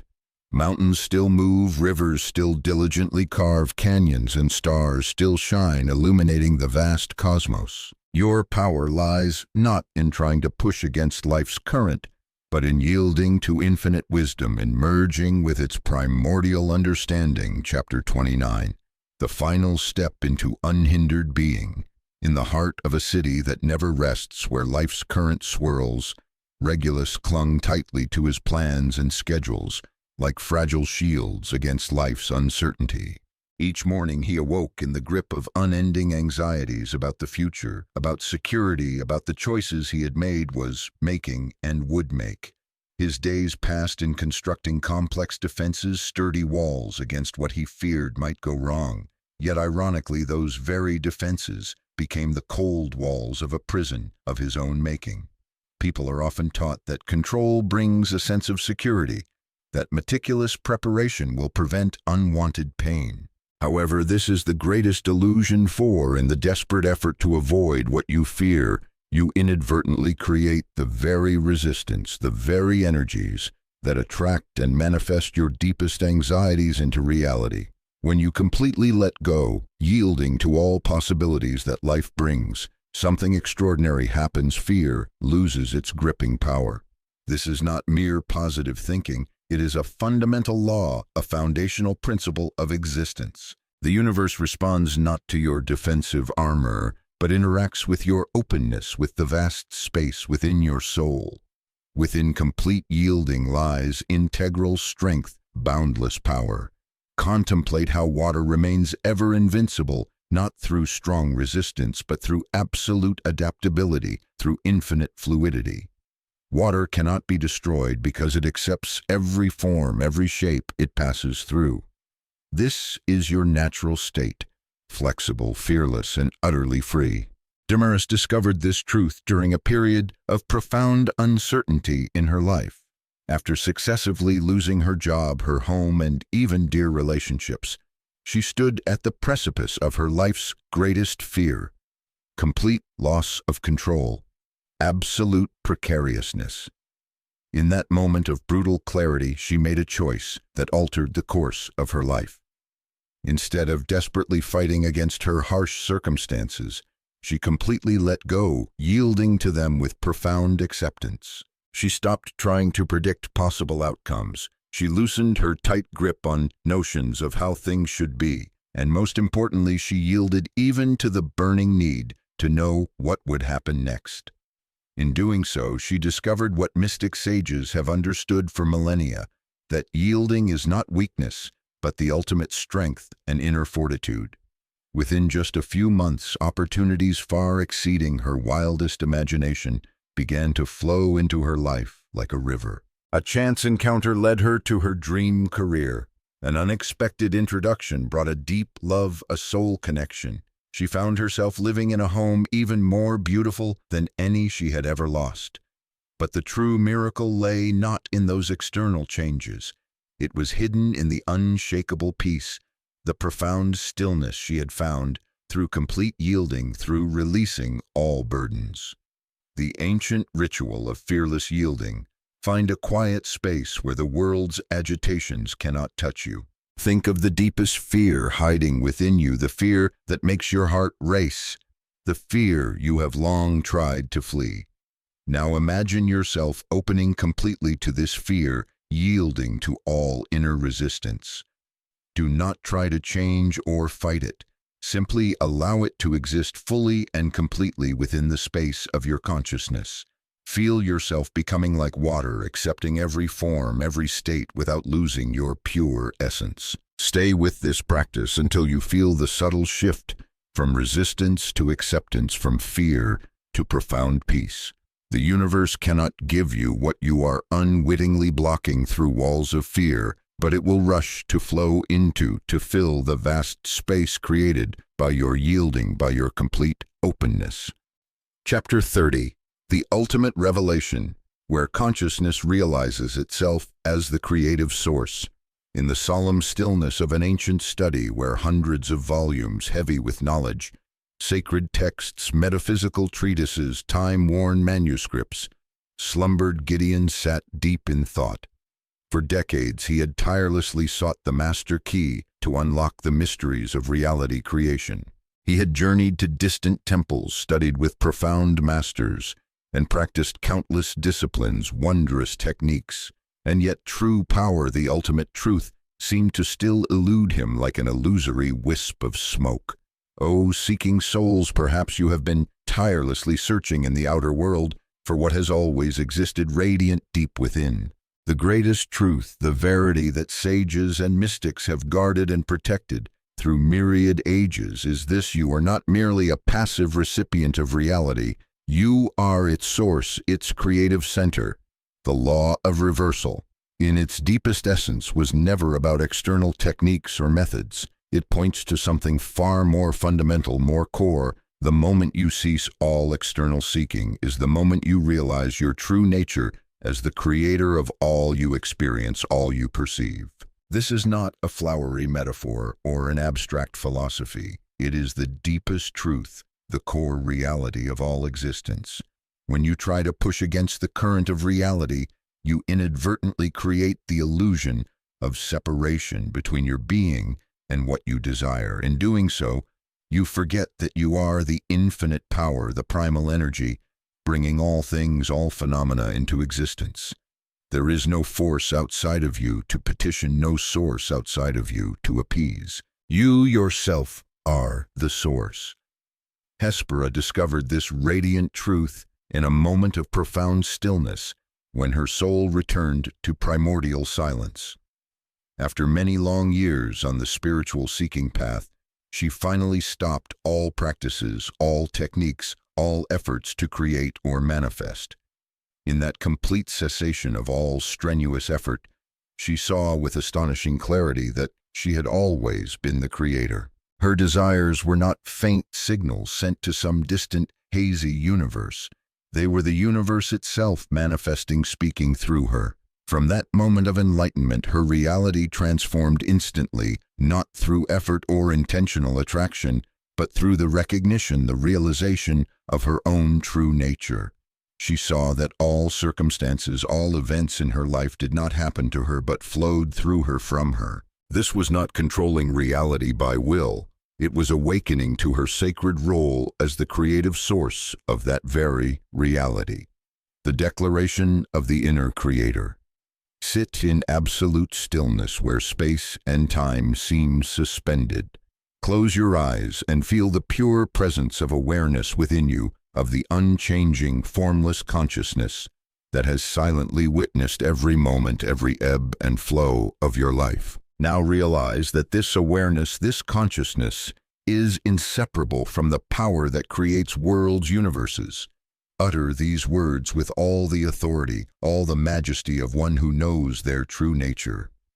I do not seek power. I am power. I do not attract reality. I am creating reality. Everything I experience flows from my very being, from this infinite source. I declare this truth not as an affirmation of hopeful seeking, but as a recognition, a remembrance of what has always been so from beginningless times.